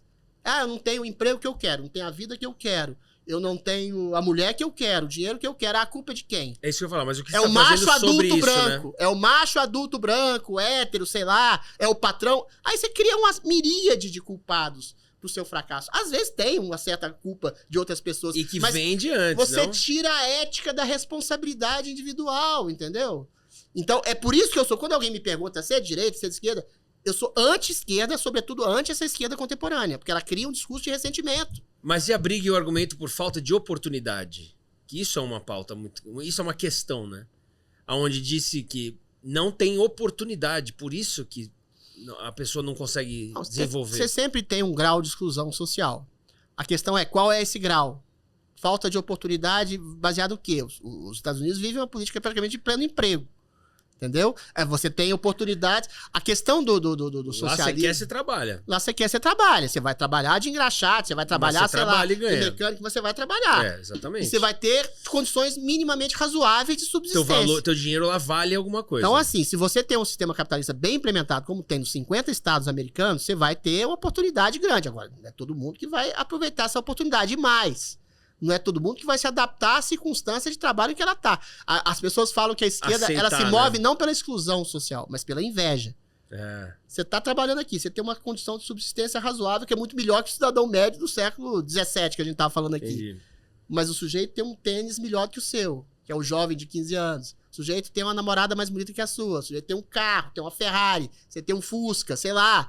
É nesse nível. A inveja causa a questão da desigualdade social. A desigualdade social sempre vai haver. Agora, a Margaret Thatcher falava uma coisa que era genial. Desigualdade social tem. O problema é a pobreza. Você tem que ter uma desigualdade em que o mais rico possa até ficar mais rico e o pobre fique numa situação de classe média alta, que é o que ela fez miséria, nos 12 anos de administração dela da Grã-Bretanha. O problema é a pobreza. A pobreza que não pode ser tolerada. A pobreza que não pode. Por isso que eu sou a favor também de políticas assistenciais. Não adianta falar, ensina o peixe. O cara tá morrendo de fome. Não sabe nem pegar na vara. Então você tem que ter uma política assistencial para ele, eventualmente, quando ele tiver energia e subsistência suficiente. Ou seja, eu não sou um liberal clássico nesse sentido. Entendi. Você tem que ter, no Brasil, políticas assistencialistas. Você não pode se manter apenas com políticas assistencialistas, né? Você tem que dar uma política de valorização do empreendedor, não demonizar o empresário, não fazer ele pagar 3 vezes o salário de um empregado, porque aí você cria uma situação de pobreza, de exclusão social, de desemprego, e depois o Brasil, que é o caso clássico, dá o Bolsa Salsichão, deixa todo mundo, lá, o Brasil, o governo me salvou da fome. Não, o governo, na verdade, quando ele faz uma política anti-empreendedorista, ele cria uma situação de desemprego, de assistência social, de dependência do Estado da pobreza e da miserabilidade, que faz com que as pessoas votem naqueles que coibiram e limitaram a possibilidade de ascensão social. É isso que me incomoda na esquerda. É você não perceber o valor do capitalismo no seguinte sentido, o valor do empreendedorismo. Hoje a gente tem lá nos Estados Unidos um governo de direita, do Trump. E aqui no Brasil, governo de esquerda, do Lula. Como você enxerga essa relação dos países? Porque tem toda essa história. Eu esqueci onde é que eu ouvi que os Estados Unidos estão numa pegada de sair da ONU e da OTAN, é verdade? Da OTAN, acho que não. Eles estão numa briga complicada lá em relação. Aí é uma questão bastante complexa, né? A questão da Rússia, da Ucrânia. Até tem mas os Estados Unidos ameaçando de sair para justamente falar assim: não, agora a gente aqui vai controlar o nosso e escolher o que eles vão fazer. Isso gera uma possível terceira guerra mundial. Não necessariamente. Eu acho que a OTAN é menos problemática que a ONU. A ONU é um órgão realmente aparelhado por movimentos pseudo-progressistas. Te dou um exemplo muito claro. No conflito lá de Israel, em relação ao Hamas, ela foi praticamente omissa. Você ser omissa quando você tem um grupo de terroristas que invadem estuprando mulheres, assando bebês, umas coisas assim bárbaras, que aconteceram mesmo. Não tô nem usando exagero retórico, dizendo que Israel também tem uma posição complicada. Não, Israel não tem uma posição complicada. Israel deu 12 ofertas da criação de um Estado palestino. Israel foi criado pela ONU, entendeu? Isso aqui é curioso. E, eventualmente, é um pedacinho de terra lá e que os movimentos terroristas do Hamas, ao Estado Islâmico, ao Hezbollah, querem exterminar. Fala assim, a gente não tem que negociar com judeu, a gente quer matar judeu e quer matar cristão. Ou seja, não existe relativismo. E a ONU tem esses relativismos que são oriundos de premissas políticas. Então, você tem esses órgãos supranacionais, para além das soberanias nacionais, como a OTAN, a ONU, a OMS, que também eu acho que gerou mais complicação na época da pandemia do que solução, entendeu? Isolamento social gerou 600 milhões de miseráveis. Talvez desses miseráveis mais gente morreu do que de Covid, de isolamento social, licenciamento de trabalho. Então é uma situação complicada. Então o Trump tem uma birra com aquilo que se chama de globalismo, né? Globalismo são essas entidades que se juntam, que não são eleitas, assim, não são representativas de nada de ninguém. É uma elite que se coloca para observar os problemas mundiais e que eles são resolvidos. E às vezes pioram a vida, como a ONU e como a OMS, que eu acho que são entidades mais ou menos complicadas nesse sentido. Então, ele ameaçar saiu da OMS, né? Acho que foi da OMS que ele falou que saiu, eventualmente por causa disso. Aí eu concordo com ele. Isso não gera terceira guerra mundial. Gera terceira guerra mundial o problema de ter uma potência tirânica como a Rússia e você ser obrigado a compreender e a tolerar uma tirania de um país que invadiu o outro. Eu acho que isso, inclusive, é um erro do Trump. Ele é muito complacente com a Rússia e muito duro com a Ucrânia. Mas, justamente, ele saindo, de repente, será que ele não se dá o direito de fazer o que ele achar que deve como nação e aí gerar uma... O Donald Trump, os Estados Unidos nunca vão se meter de maneira tirânica nas formas. Ele quer a paz, porque eventualmente isso reverbera bem pra ele, pro governo dele. Eu acho que ele tá indo bem. Dá umas derrapadas no caso da relação dele com o presidente da Ucrânia.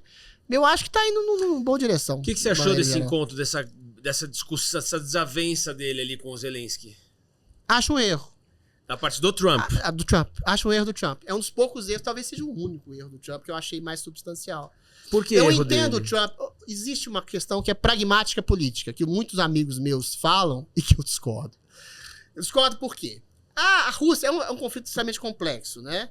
Mas não na ação. Você invadir um país soberano querendo tomar e dizendo, por razões múltiplas, que determinados territórios daquele país são seus, se te faz um tirano, te faz um sanguinário, te faz um assassino. É o que o Putin é. Tá? Não importa se houve o Tratado de Minsk, Sim. que a Ucrânia não cumpriu totalmente, que ele acha que tem direito. O cara acha que... O que aconteceu? A União Soviética se desmantelou, vamos resumir para as pessoas entenderem. A União Soviética se desmantelou, a Ucrânia foi um dos estados que saiu do domínio da Rússia, e ponto final, acabou. Eles tiveram uma história, tiveram um presidente corrupto que foi eleito de maneira fraudulenta, que foi deposto, que fez esse tratado de Minsk lá, depois entrou o Zelensky e eles estavam felizes. Aí a Rússia se achando ameaçada porque a Ucrânia poderia entrar na OTAN. E já estavam próximos. E porque havia região... Agora, você acha que a Ucrânia vai bombardear a Rússia, meu Deus? Não, ou a ONU que fosse. É patético. Ou a OTAN, perdão. Ou a OTAN. Ridículo. Você acha que a OTAN vai querer bombardear a Rússia? A Rússia é a segunda potência nuclear do planeta. Aí o louco do Putin se acha ameaçado e se acha no direito de invadir a Ucrânia. Aí qual que é o problema? É muito simples. É a mesma coisa você debater com um cara de 2 metros de altura, você ter 1,5 metro na escola. Você tem que ter um diálogo formal com um cara que é perigoso, porque não é uma ditadura igual a Venezuela, que ao primeiro arroto ela cai, se tiver uma guerra com outro país. A Rússia é uma potência nuclear que pode destruir o mundo. A gente não sabe o limite da loucura do Putin. O ideal seria ele cair para tornar um presidente mais democrático, menos tirânico, menos invasivo, menos assassino. Mas a gente tem que negociar. Né? Então o que o Trump erra? Ele erra, a meu ver, em expor aquela situação e querer pegar a exploração do minério da Ucrânia, que é um país rico em minério, querer lucrar em cima dessa situação. Tudo bem, o Zelensky foi meio mal educado, mas o Trump foi pior. O cara falou grosso com o Zelensky, quando vai falar com o Putin, vai falar fino.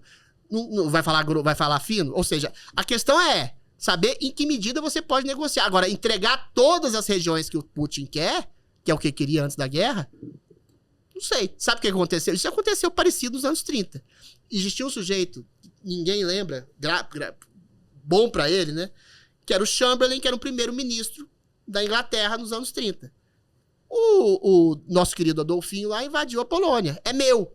Por quê? Porque a Alemanha foi subjugada e foi subtraída durante a Primeira Guerra Mundial e a gente tem direito. Aí o Chamberlain falou, então tá, vamos negociar, eu te dou a Polônia. Vai parar por aí. Não parou. Passou para a história como um covarde que não soube enfrentar um perigo iminente. Naquela época, havia necessidade de uma guerra. Aí entrou o nosso querido Winston Churchill, se transformou num herói de guerra que venceu aquela guerra. O problema é que fazer uma guerra hoje, você tem como exterminar a humanidade. Hoje é... Agora, que o Putin drone, é o vilão, né? Que o Putin é a vilão da história, e os amigos tem que entregar tudo que ele quer, senão não sei... É complicado, você vai entregar tudo que o tirano quer? Essa aqui é a questão. E a relação dele com Elon Musk? Pensando, antes de eu continuar. Ô, Anthony, descola pra mim uma água, por favor, cara. Com gás, quer mais água? Eu tô bem. A câmera tá aqui em mim? Com gás. A questão do Elon Musk. Elon Musk agora se tornou o brother do Trump ali, né? Isso é legal. Obrigado. Quanto isso existe... Quanto isso é verdade de compatibilidade, etc. ali, ou quanto é puro interesse econômico de poder? Uma coisa não se desvincula da outra. Não, mas eu me refiro assim, todo mundo olha isso... Mas o que é interesse econômico de poder? Bom, você pega o cara mais rico do mundo, ele é o mais rico, não é? Ele é. O mais rico do mundo, com Sim. o país, digamos, mais potente do mundo. Você diz, vamos brincar? Vamos brincar. Né? Desburocratizar os Estados Só Unidos aí, e trabalhar pela liberdade de expressão isso, no mundo. Mas então, pro mundo, essa é a questão. Eu sempre entendi, eu sou americano, eu sou cidadão americano. Tá. E entendi sempre que é importante essa questão do americano. Eu falo, o americano só olha o próprio umbigo. Mas aí é que tá. É importante olhar pro próprio umbigo, porque eu tenho que cuidar daqui. Eu tenho que olhar os meus interesses em primeiro lugar. Foi eleito com isso, America First. Exato. E isso eu entendo, compreendo isso, é importante isso. Mas até que ponto sob as custas dos outros? Não acho que seja sob as custas dos Não, não tô outros. dizendo que é. Tô querendo dizer até que ponto... Não acho não, pelo seguinte. Eu acho que tem duas funções do Elon Musk no governo gás? americano. É com gás. Pode ser.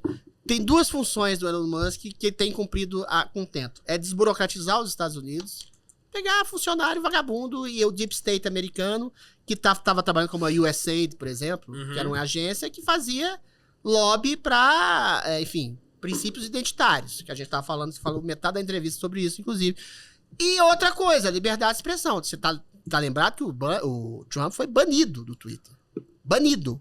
Quando o Twitter não era do Elon Musk, e era de agentes também, globalistas, pseudo-progressistas, que a gente até falou sobre isso. O Elon Musk é um agente que percebeu que tem um ativo econômico e social e moral que é fundamental hoje, que é a liberdade de expressão.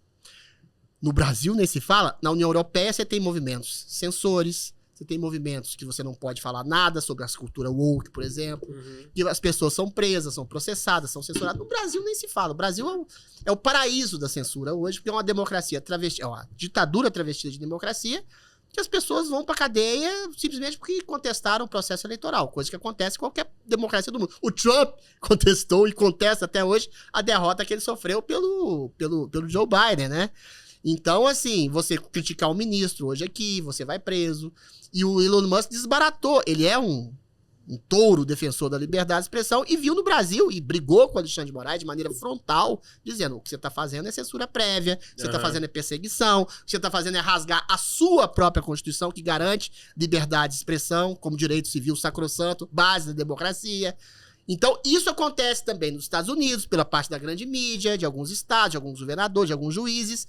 Então, ele viu nisso, o Elon Musk, uma possibilidade de apontar para o Brasil e outros países em que a liberdade de expressão está sendo ameaçada, para que não aconteça o mesmo com os Estados Unidos. Eu acho que esse é um dever... é um país muito grande, esse Brasil. é o interesse, mas é um dever heróico que tem no Trump e tem na questão do Elon Musk. A ponto do Trump falar, a primeira coisa que ele falou no discurso de posse dele: a liberdade de expressão é sacrossanta, a ponto de acontecer o que está acontecendo no Brasil, nos Estados Unidos, em relação ao Brasil. O Congresso americano está para aprovar uma lei que vai expurgar o Alexandre de Moraes de lá. Eu tô dizendo, vai expurgar. A Lei Magnitsky é o quê? A Lei Magnitsky é você pega ditadores pontuais que estão agredindo os direitos humanos básicos e você não pode pisar em solo americano ou democrático e não pode criar conta e ter nenhum tipo de vínculo com negócios Sim, não pode ter imóveis lá, por exemplo. Não pode ter nada, não pode nem ter. Acho que talvez não possa nem ter o iPhone, dependendo da punição da extensão. E essa punição vai ser extensiva a países democráticos da Europa que têm relações com os Estados Unidos também. Ou seja, o Alexandre de Moraes é uma figura morta internacional. Isso não é nem desejo, não é wishful thinking, vai acontecer. Sim. Agora, o que vai acontecer no Brasil, eu não sei. Aí eu tô puxando o Brasil. O Brasil é a terra em que a liberdade de expressão está sendo carcomida por dentro. Tem sido. O que você achou do comentário do Trump? Um dos primeiros que ele falou assim, aqui, a partir de agora... Duas coisas que me marcaram. A partir de agora só existe homem e mulher. Deixou isso claro. E o outro sobre quem for entrar aqui e pensar em assaltar, só pensa que você vai ser completamente baleado saindo São dois exageros retóricos que são necessários. Parece paradoxal o que eu tô te falando também, né? Mas são dois... Por quê? Eu não tenho problema nenhum com a população trans. Algumas até me deixam meio confuso. Algumas ficam mulheres muito bonitas. Não tem nenhum problema com a pessoa adulta querer... Isso é uma coisa inexorável. A cirurgia plástica, a ciência, a medicina estética tá avançando. Daqui a pouco, se você quiser virar uma gostosa bonitona aí, você vai conseguir. A questão é, o problema é a aplicação da lei pra isso. Quando ele fala homem e mulher, o que ele tá querendo dizer? Você não pode ter mulher trans em esporte com mulheres. Isso sem dúvida nenhuma. Mas é isso que ele tá querendo dizer. Não dá. É ridículo. Você coloca uma mulher competindo com um cara, e você não pode nem chamar de homem biológico, ser processado hoje, que é um homem biológico, tudo bem, virou uma mulher, quer ser mulher. Um cara que vira mulher no esporte, pelo amor de Deus. Não, você não pode competir em futebol americano, natação, no boxe, que teve todo aquele... Boxe, eu já vi isso. Vi uma mulher tendo concussão cerebral, sendo esmagada por um homem, e as mulheres lá não podem falar nada porque são feministas, são mulheres trans. Ou seja, isso é esquizofrênico. Não, isso eu também acho. Homem biológico, mulher trans, tudo bem. Pode você falar o que você quiser. Pode chamar Jennifer, mas não pode competir com mulher. E assim, tem que ter uma categoria própria, se for o caso. E outras coisas. Criança, por exemplo. Uma criança de 5, 6 anos, coitada, ela não sabe nem dirigir, não tem aptidão pra nada, não tem direito a nada, porque tá a sua consciência formada. Aí vai poder tomar injeção hormonal porque com 6 anos? Tem isso, tem casos assim. E aí a psicanálise, às vezes, é complacente, a questão de uma criança que talvez tenha uma ambiguidade sexual, e eventualmente se confunde isso com disforia de gênero. Disforia de gênero existe, mas já tem que ser tratada desde a mais tenra infância. Depois, sei lá, estabelecendo uma idade limite de 16, 18 anos, se ela quiser, se a criança quiser se transformar em mulher ou homem, sei lá, aí é um direito dela. É nesse sentido que ele faz esse exagero retórico. O outro que você falou foi... Mas antes de entrar no outro, essa questão é ensinar a não ter preconceito. Porém, eu tenho 5 filhos, tá? Tá. Então, é ensinar, e todos homens, todos meninos. O que eles vão... Qual é a opção sexual que vão fazer? Não sei, é deles. Tudo bem. Só que Uma coisa é ensinar a não ter preconceito. Outra coisa é incentivar. Vem cá, você tem certeza que você não é a menina? Pensa um pouco nisso. Aí eu falo, gente, peraí. O moleque não tá nem pensando nisso. Isso é complicado. Mas tem que entender que é inclusão. Não, isso não é inclusão. Você tocou no fundo da questão. Porra, isso que não dá. Cara, eu vou te falar um exemplo prático. Eu na Jovem Pan, uma amiga minha, que eu não vou revelar o nome, né? E que ela falava, a gente tá falando sobre debate, isso é ideologia de gênero. Uma coisa é você fazer um debate pra limitar o preconceito. Claro. Outra coisa é você fazer apologia. Exato. Eu falava com ela o seguinte, você não pode chegar para uma criança de 10 anos e dizer homem e mulher são papéis sociais construídos. Você pode ser o que você quiser. Não pode. Se ele vai criar uma conclusão, tudo bem. Você vai criar uma caraminhola na cabeça de uma criança, que isso não é acabar com o preconceito, isso é estimular a confusão. Exatamente. Estimular a confusão. Aí ela falou, porque meu filho tem dúvidas. Isso no ar, ao vivo. Eu falei, seu filho estuda em que escola? A escola Paulo Freire, sócio-construtivista. Porque é nessa isso foi linha? inoculado. Isso foi inoculado na cabeça do filho. Não é que ele tem, ele passou a ter dúvida depois que foi colocado pra ele. Criança é uma tábula rasa. Se você coloca a coisa na cabeça dela, ela vai aprendendo e vai formando a personalidade. Tudo bem, tem uma coisa inata, mas tem uma coisa que é aprendida culturalmente também. Todos os gays, sem nenhum preconceito, todos os gregos, na época de Platão, você lê os 19 diálogos de Platão, todos eram bissexuais. Porque era uma coisa estimulada pela cultura da época. Não tem o problema, mas existe um estímulo cultural que leva a uma apreensão, uma percepção da realidade nesse sentido. Então é nesse sentido que o Trump fala. Talvez eu acho que ele exagere e estimule até algum preconceito nesse sentido. Mas eu acho que o saldo é positivo quando ele quer limitar essas leis de trans competindo com mulheres reais, ou querendo colocar na cabeça de uma criança que você pode ser homem ou mulher, ou até de um psicanalista que não pode inibir uma criança que quer ser mulher quando tem 8, 10 anos de idade e fazer hormônio ou fazer uma cirurgia de redesignação sexual. Eu acho isso muito complicado e tem acontecido muito. Não é nem inibir, eu acho que é o lóbulo frontal ainda. 21, né, anos? 21 anos é o lóbulo frontal formado, né? Então é isso. Ou seja, como é que você vai dizer que a pessoa não pode furar a orelha antes de 18, fazer piercing? Você não pode votar, você não pode dirigir, não pode fazer nada, mas você pode mudar de sexo. Gente! Você pode mudar de sexo. Eu acho que é isso, é entender, assim, você tá querendo vir falar comigo, filho ou filha? Quer falar alguma coisa? Vamos lá. Então, veio dela. Você veio da cabeça dela. Aí tudo bem, aí você vai lá, troca ideia, abraça, tudo bem. Você tá feliz? É o que eu sou pai, cara. O que me importa é se você está feliz. É isso. Agora, você tá prejudicando alguém? Não. É. Agora, chegar pra uma criança e falar, não tenha preconceito com homossexual, claro, e uma outra, pessoa seja diferente. Feliz. Agora, falar, vá ser alguém assim? Não, porque que homem e mulher não existe? Pô, peraí. Aí não. O outro comentário do Trump foi com relação a sair o bandido, porque durante esse tempo do governo do Biden, tava naquela pegada lá de até 600, 700 dólares, se você pegar daqui, você não vai preso. Tá bom. E aí virou uma palhaçada os Estados Unidos, Califórnia principalmente. Sei. E aí agora é assim, o seguinte, amiguinhos. Vocês querem ir lá pegar? Pega lá. Só que saiu de lá com um negócio que não é teu e você não pagou, você vai tomar tiro. É exatamente. É o que o Bolsonaro falava aqui, né? Eu fui assaltado uns 3 anos atrás e a sensação de impotência é terrível. Eu tava voltando, né, da Paulista e o cara pegou tava com o celular na mão, dei bobeira. Tava no começo desses assaltos de bicicleta, o cara disfarçado de entregador do iFood só fez assim, ó, tum! E foi descendo a ladeira. Não tinha nem jeito de eu correr. Se eu tivesse uma arma, se eu tivesse atirado pelas costas dele, se o sujeito tivesse falecido... Mas aí, por causa de um celular... Eu estaria respondendo a um processo por homicídio. Então, mas essa lei brasileira. Agora, é uma lei de legítima defesa. O Trump tem toda a razão. Se alguém te rouba... E se não você pra tiver matar, armado, e não pelas costas. Esse é o problema. Mas você vai atingir aonde? No pé do cara? Você vai ter... Não, isso é uma discussão interessante. Se você me permite entrar como uma debate, a gente já tá debatendo. Eu queria atirar no cara. Na hora, se eu tivesse uma arma, eu teria atirado. Atira na bicicleta, atira no pneu. Pneu dessa finura assim, Raul. Não, nas pernas atira, mas assim... Tá bom. Existe um problema você matar. E se você erra? E se você acerta outra pessoa? Não, mas você vai acertar naquela pessoa. Se você tem mira pra acertar na pessoa, você pode mirar abaixo... Mas você não pode ter o direito?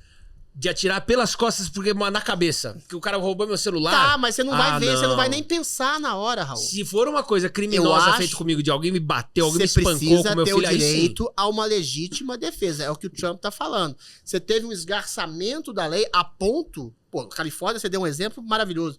Quer dizer, pavoroso. De um cara que podia roubar até, sei lá, 700 dólares e sair impune. O que aconteceu? Você teve um boom de furtos. Na Califórnia. Não, tem que sair na porrada, eu acho. Tem que sair e socar a cara do cara. Agora dar um tiro... Um tiro, não. Porra, mas se o cara tiver 2 metros de altura, Raul... Vamos juntar todo mundo pra socar ou vamos lá brigar? Tá, mas nem todo mundo tem uma gangue dentro Não, eu te entendo. Só que eu acho que o problema eu acho que tem do que ter Bang uma... Bang, do Faroeste, entraria nisso. Porque eu te entendo, tá? Aí, minha mulher foi... É porque a legítima defesa de um furto, você tem que ter uma força desproporcional. Não adianta. Senão você corre o risco de morrer também. Você sai na porrada não, com o bandido. O cara catou o celular e saiu fora. O cara é bandido. O cara não tem nada a perder. O cara tá com uma faca. O cara tem 2 metros de altura. Vai te dar uma surra ou pode te matar. Então você tem o direito de ter uma... Aí tudo bem. Você tem direito de uso da arma letal. O cara tá te agredindo, sai a sua favor. Cara, mas o cara te roubou. O cara tem 2 metros de altura. O cara tá armado. Você Ele vai fazer roubou o quê? e saiu correndo. E saiu correndo pras costas. Você vai atirar onde? Não, aí é que tá. Você não é policial. Você não tem jeito de atirar no cotovelo. Não, por isso que pra ter arma eu teria que ter treinamento suficiente pra isso. Mas eu acho que você tem que ter direito. A questão é essa. Eu também acho que tem que ter direito, mas um direito com preparo. Porque esse direito sem preparo, você vai ver um monte de coisa aí. A gente está de pleno acordo. Porque eu acho que você tem que ter o direito de usar uma força desproporcional pra atingir a pessoa, não o direito de matar. Não, o direito de portar arma e usar, eu acho que tem que ter, não sou contra, não. Tem que ser treinado. Só que a questão é essa, tem muita gente despreparada também, que sai por aí, briga de trânsito, briguei no trânsito, tudo bem, mas tem que ter um preparo, tem que ter um cuidado. Eu já até tenho projeto de lei nesse seguinte. Mas a questão que se coloca é, ele tá dando um exemplo, a gente tá dando um exemplo de vários outros. O Brasil, por exemplo, é um desastre. Nesse sentido de leniência e complacência com a criminalidade. É horrível. Você é americano, você sabe disso. Quem que resolveu o problema da criminalidade numa cidade chamada Nova York? Um sujeito chamado Rudolph Giuliani. Rudolph Giuliani, exatamente. Uma política chamada Broken Windows. Tolerância zero. Você quebra uma janela, você vai pagar aquela janela, você vai pra cadeia. Concordo, pequenos delitos 100%. Levam a grandes delitos. Agora, no Brasil, o que acontece? Você rouba uma correntinha de uma pessoa na praia do Leblon, o cara vai lá na audiência de custódia, no dia seguinte tá solto, se for condenado, tem progressão de pena, aí tem saidinha, você tem todos os artifícios pra melhorar e incrementar a pessoa que já começou no crime. É o contrário. Você tem que ter uma política mais dura em relação a criminosos, porque o criminoso só respeita aquilo que ele teme.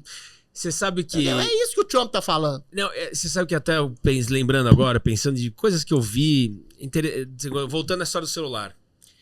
Por que eu acho que eu falei pra você não com relação ao disparo? Aconteceu com a minha esposa, vou compartilhar isso, aconteceu com a minha esposa, a gente tava no centro da cidade, a gente foi jantar, era acho que meu aniversário, e fomos ali na frente do Terraço Itália tirar foto. Pra quê? Porque aqui no Brasil você tem que escolher lugar, né? Não pode... Ela fez isso aqui, sai correndo num pinote atrás do cara, mesma coisa que você falou, descida não dá pra pegar. Se eu tô armado, é virar e atirar no cara de fato. Eu iria provavelmente, se eu tô armado, mirar. Não pra acertar a cabeça, mas eu vou mirar pra acertar ele rápido. Eu falei costas, porque se o cara tá de bicicleta, o que você vê? Sim. As costas? Não, eu te entendi. E miraria pra acertar algum lugar do cara, tá? Não é vou te matar necessariamente, mas vou te acertar. Mas pode acontecer. E de fato, então, pensando agora, quando acontece conosco, a gente pensa, porra, dá vontade. Sim. E quando a gente vê que alguém faz essa justiça, alguém arrebentando a cara de um bandido que roubou outra pessoa, cara, dá gosto. Não tem essa história, mas não, desculpa, eu não tenho direito de pegar o que é meu. Não tem direito. Eu, pra mim, também tenho tolerância zero com isso. A questão é, se estivermos armados, o receio é esse. Se estivermos armados, você falou uma coisa que resolve, bom preparo. Se a gente estiver armado, a gente tem que ter um preparo pra possuir aquela arma. Condição. É igual o sujeito que é faixa preta, sei lá, de jiu-jitsu. Karatê, pronto. Exatamente. Você tem que ter um preparo legitimado pra possuir e usar aquela arma em situações de conflito. Belo exemplo. Se você é graduado numa arte marcial, se você tiver alguém diante de você machucar o cara, você vai em cana. É mesmo fácil se tiver uma arma. Vamos lá pra gente caminhar. Antes de... Peraí, momento Luhem. Luhem Acessórios mandou um presente pra você. Você que tá assistindo ao programa, acesse @Luhem Acessórios no Instagram, ou se estiver visitando ou morar aqui em São Paulo, vá no Shopping Ibirapuera. Eles têm uma loja física lá, vocês podem ver os anéis, pulseiras, colares, e você vai gostar muito do trabalho deles. Eu sou fã, esses anéis aqui que eu tô usando são de lá, pulseiras também. Então convido vocês a conhecerem, e eles mandaram esse presente pro Adriles. Muito obrigado, meu querido. Você pode abrir tudo e usar, faça favor, né? O Adriles fala, não vou usar. Usarei, com certeza. Mas o que é? Tem que abrir pra saber, vou te abrir? contar. Ah, tá. Pode rasgar a caixa, então. Depois eu tô com medo de rasgar, eu sou desajeitado. Ah, belíssimo, belíssimo. A pulseira? Pulseira, ó. Esse estilo aqui. Vou ficar igual você agora, cheio de adereços. Calma, tá com um ainda. Chiquérrimo. Quer os anéis? Ó. É só o início, é só o começo. Mas você sabe que eu consegui a proeza de ter que agora do dedão quebrou um outro que eu tinha que não Pô, era eu tenho que vir aqui mais 10 vezes pra ficar igual você, Eu então. tinha 11 anéis, eu tinha mais anéis do que Muito dedos. bem, muito bem. Então você que está assistindo, acesse o QR Code aqui, você tem cupom Sem Limites 10 para ter 10% de desconto. Aproveito também para agradecer mais uma vez a Porcelaneca. Acesse @Porcelaneca. Thiago e Rebeca, muitíssimo obrigado pelo carinho de vocês. E Dr. Victor Guimarães. Cara, eu falo do Victor desse brincando. Tá bem, tá com a dentadura boa aí, ó. Esse cara é bom, ele fez eu vou lá, tô com o dente todo torto. Mas vai mesmo, esse cara... Me indica que eu vou. Tá indicado, vou Então, falar. beleza, Ó, Victor, vou mandar uma drilis aí. Então vamos lá, pra gente caminhar pro final. Se deixar aqui, a gente vai embora, batendo papo. Eu falo bastante. Não, mas que legal, que agradável. Aliás, muito obrigado por você estar aqui. Não, fluiu bem, foi bacana. Bom. Conversa quando é boa, a gente vai falando um pouco agora sobre o Oscar. Ih, Porque a gente termina nesse tom, mais um tempinho pra gente falar, a gente encerra com esse tema que acho que vai ser agradável até. Porque tem alguns pontos muito polêmicos, mas é cinema, então dá pra gente Eu atenuar. adoro cinema, é uma das minhas artes favoritas. Você comentou sobre o que todo mundo tem ouvido falar, mas é um posicionamento político, manipulação de massa. Eu sou como cineasta, eu trabalho com TV e cinema há 26 anos. E assim, existe esse poder que temos. Nós como comunicadores aqui em massa, você como comunicador em massa. Tá. Vamos lá. É uma ferramenta ali muito financiada pelo governo ou de fazer esse filme, porra? Não, eu tô falando do filme. Não. Foi feito alguma coisa? Não teve subsídio do governo. Primeiro, o filme, eu ainda estou aqui, você tá falando? Eu ainda estou aqui, exato. Primeiro que o filme é ótimo. Assisti. O filme retrata, objetivamente, tem gente que fica com raiva de eu falar isso também. Eu não sou político, eminentemente, eu estou político. Uhum. Eu sou um escritor e poeta e acho que todo político devia ter uma visão clara da realidade, mesmo que vá contra alguns princípios. Primeiro que não vai contra princípios de ninguém. Você mostrar um período obscuro da história do Brasil, que foi uma ditadura, sim, militar. Você pode contestar, tinha uma guerrilha, o outro lado queria fazer uma ditadura marxista. Dane-se, foi feita uma ditadura militar, que torturou, que perseguiu, que censurou e arrebentou com a vida de pessoas. Uma dessas pessoas foi o Rubens Paiva, que foi torturado e morto e nunca foi devolvido o corpo para sua família. É um drama terrível de uma família e foi filmado de uma maneira muito sensível e muito objetiva e muito clara nesse sentido. Tá? Nesse sentido, o filme merece aplausos. O meu problema com o filme não é com o filme, é com os autores do filme. Autores. O autor, inclusive o Marcelo Rubens Paiva, que é filho do Rubens Paiva, que escreveu o livro que deu origem ao filme. O Walter Salles falou que tem uma possibilidade de ditadura nos Estados Unidos. O Rubens Paiva, o Marcelo Rubens Paiva, aliás, aplaude as ações do Alexandre de Moraes e do STF de perseguição, de censura, de prisão, de exílio, de desmonetização de pessoas. Esse aqui é o paradoxo latente. O filme é bom. O filme não deturpa a história. O filme não é manipulativo. O filme retrata com precisão um período histórico negro da história brasileira, né? Só que o filme é instrumentalizado pelos seus autores para fazer passar pano ou endosso a uma ditadura praticamente que está acontecendo hoje no Brasil. Hoje, pessoas são presas sem o devido processo legal, sem o devido direito à primeira, segunda, terceira instância. Jornalistas, inclusive amigos meus, são exilados por opiniões contra o processo eleitoral, contra o TSE. Pessoas estão sendo presas por viagens que nunca fizeram, acusadas de golpe que nunca deram. Jornalistas estão sendo censurados. Eu tive o meu Twitter 6 meses durante censurado, porque eu falei que o TSE foi parcial nas eleições, porque eu falei que havia censura no Brasil, fui censurado. Entendeu? Um deputado, ex-deputado, que foi vulgar, que foi chulo, foi preso e condenado a 10 anos porque insultou ministros. O que é isso? Então isso é ditadura. Há prisões políticas, há censura prévia, tem ditadura.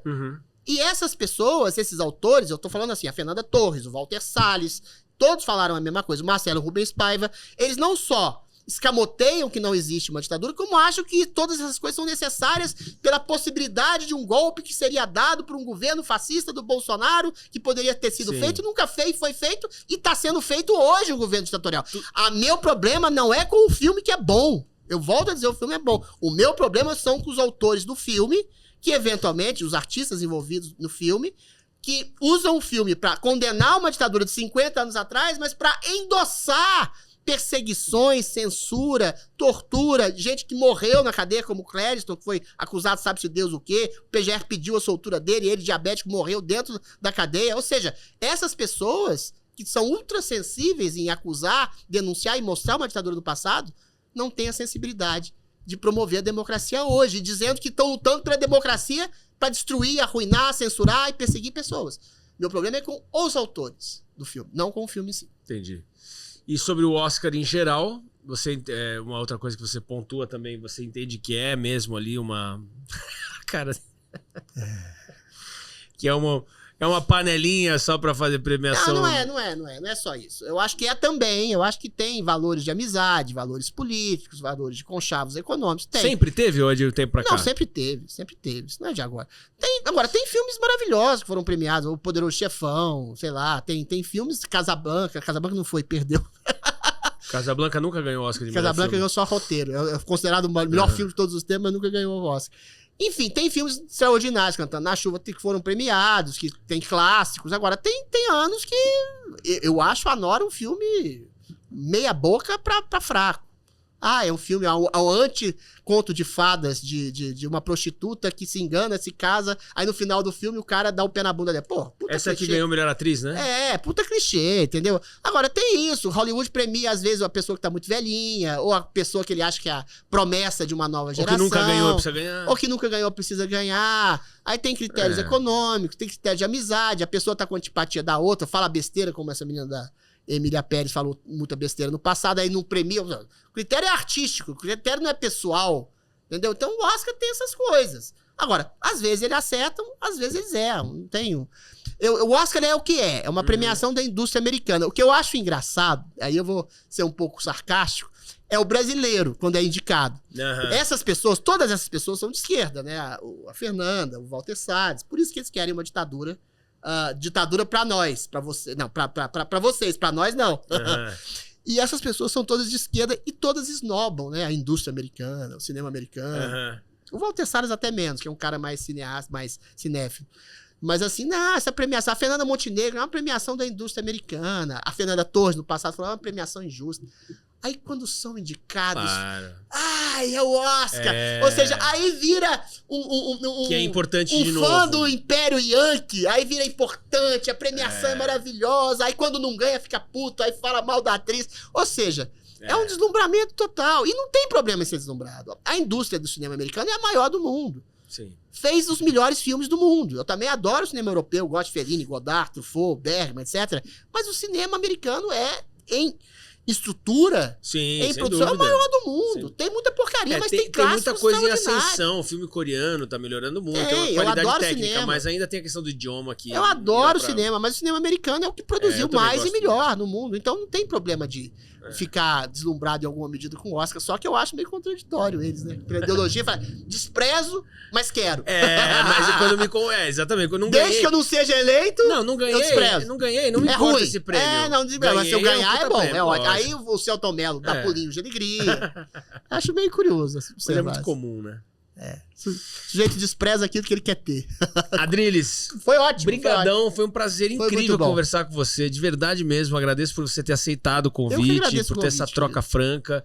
Quero que você volte mais vezes aqui pra gente bater mais esse papo, vai ser muito legal. E o fundamental é que você é um excelente entrevistador, que você vai por todos os assuntos, todos os interesses, todas as nuances, que é o que eu sempre quero fazer, mas às vezes as pessoas me puxam pra política.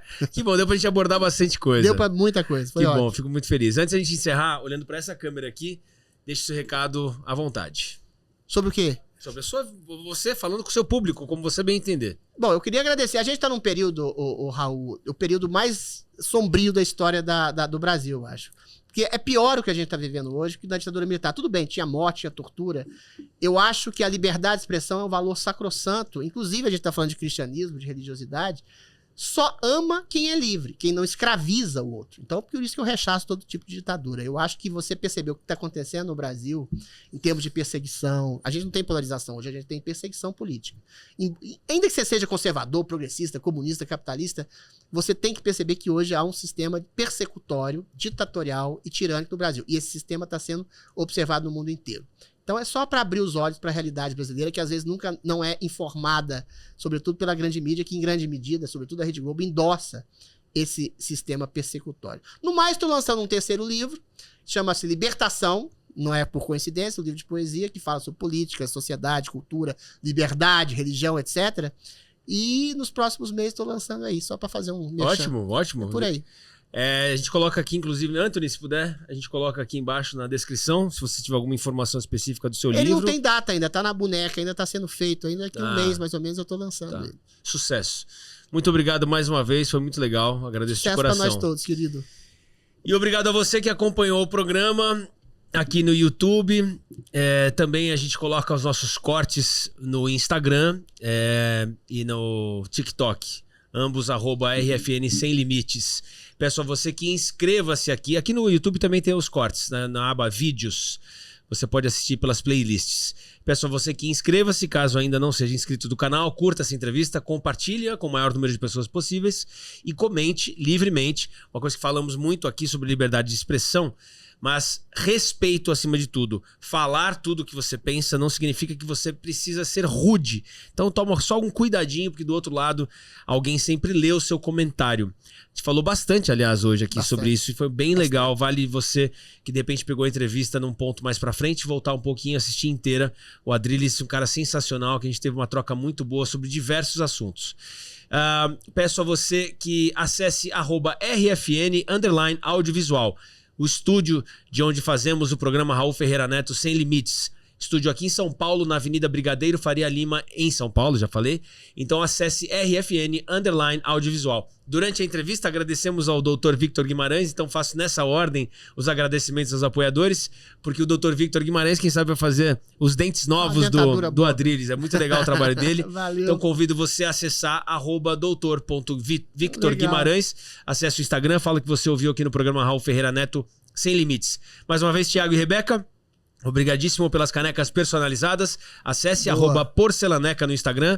O Adrilles ganhou a caneca dele, personalizada. Lá no Instagram da Porcelaneca tem as canecas com as frases dos convidados quando voltam no programa. Assim que, por exemplo, o Adrilles voltando no próximo programa, alguma frase que foi dita aqui hoje vai estar na sua caneca disponível para as pessoas lá no Instagram. E agradeço também a Luhem Acessórios, que presenteou o nosso convidado e me proporciona esses pulseiras, anéis, colares, brigadão. Luhem Acessórios, acesse no Instagram. É isso, muitíssimo obrigado, um grande beijo, abraço, até a próxima. Bye, bye, Brasil. Boa.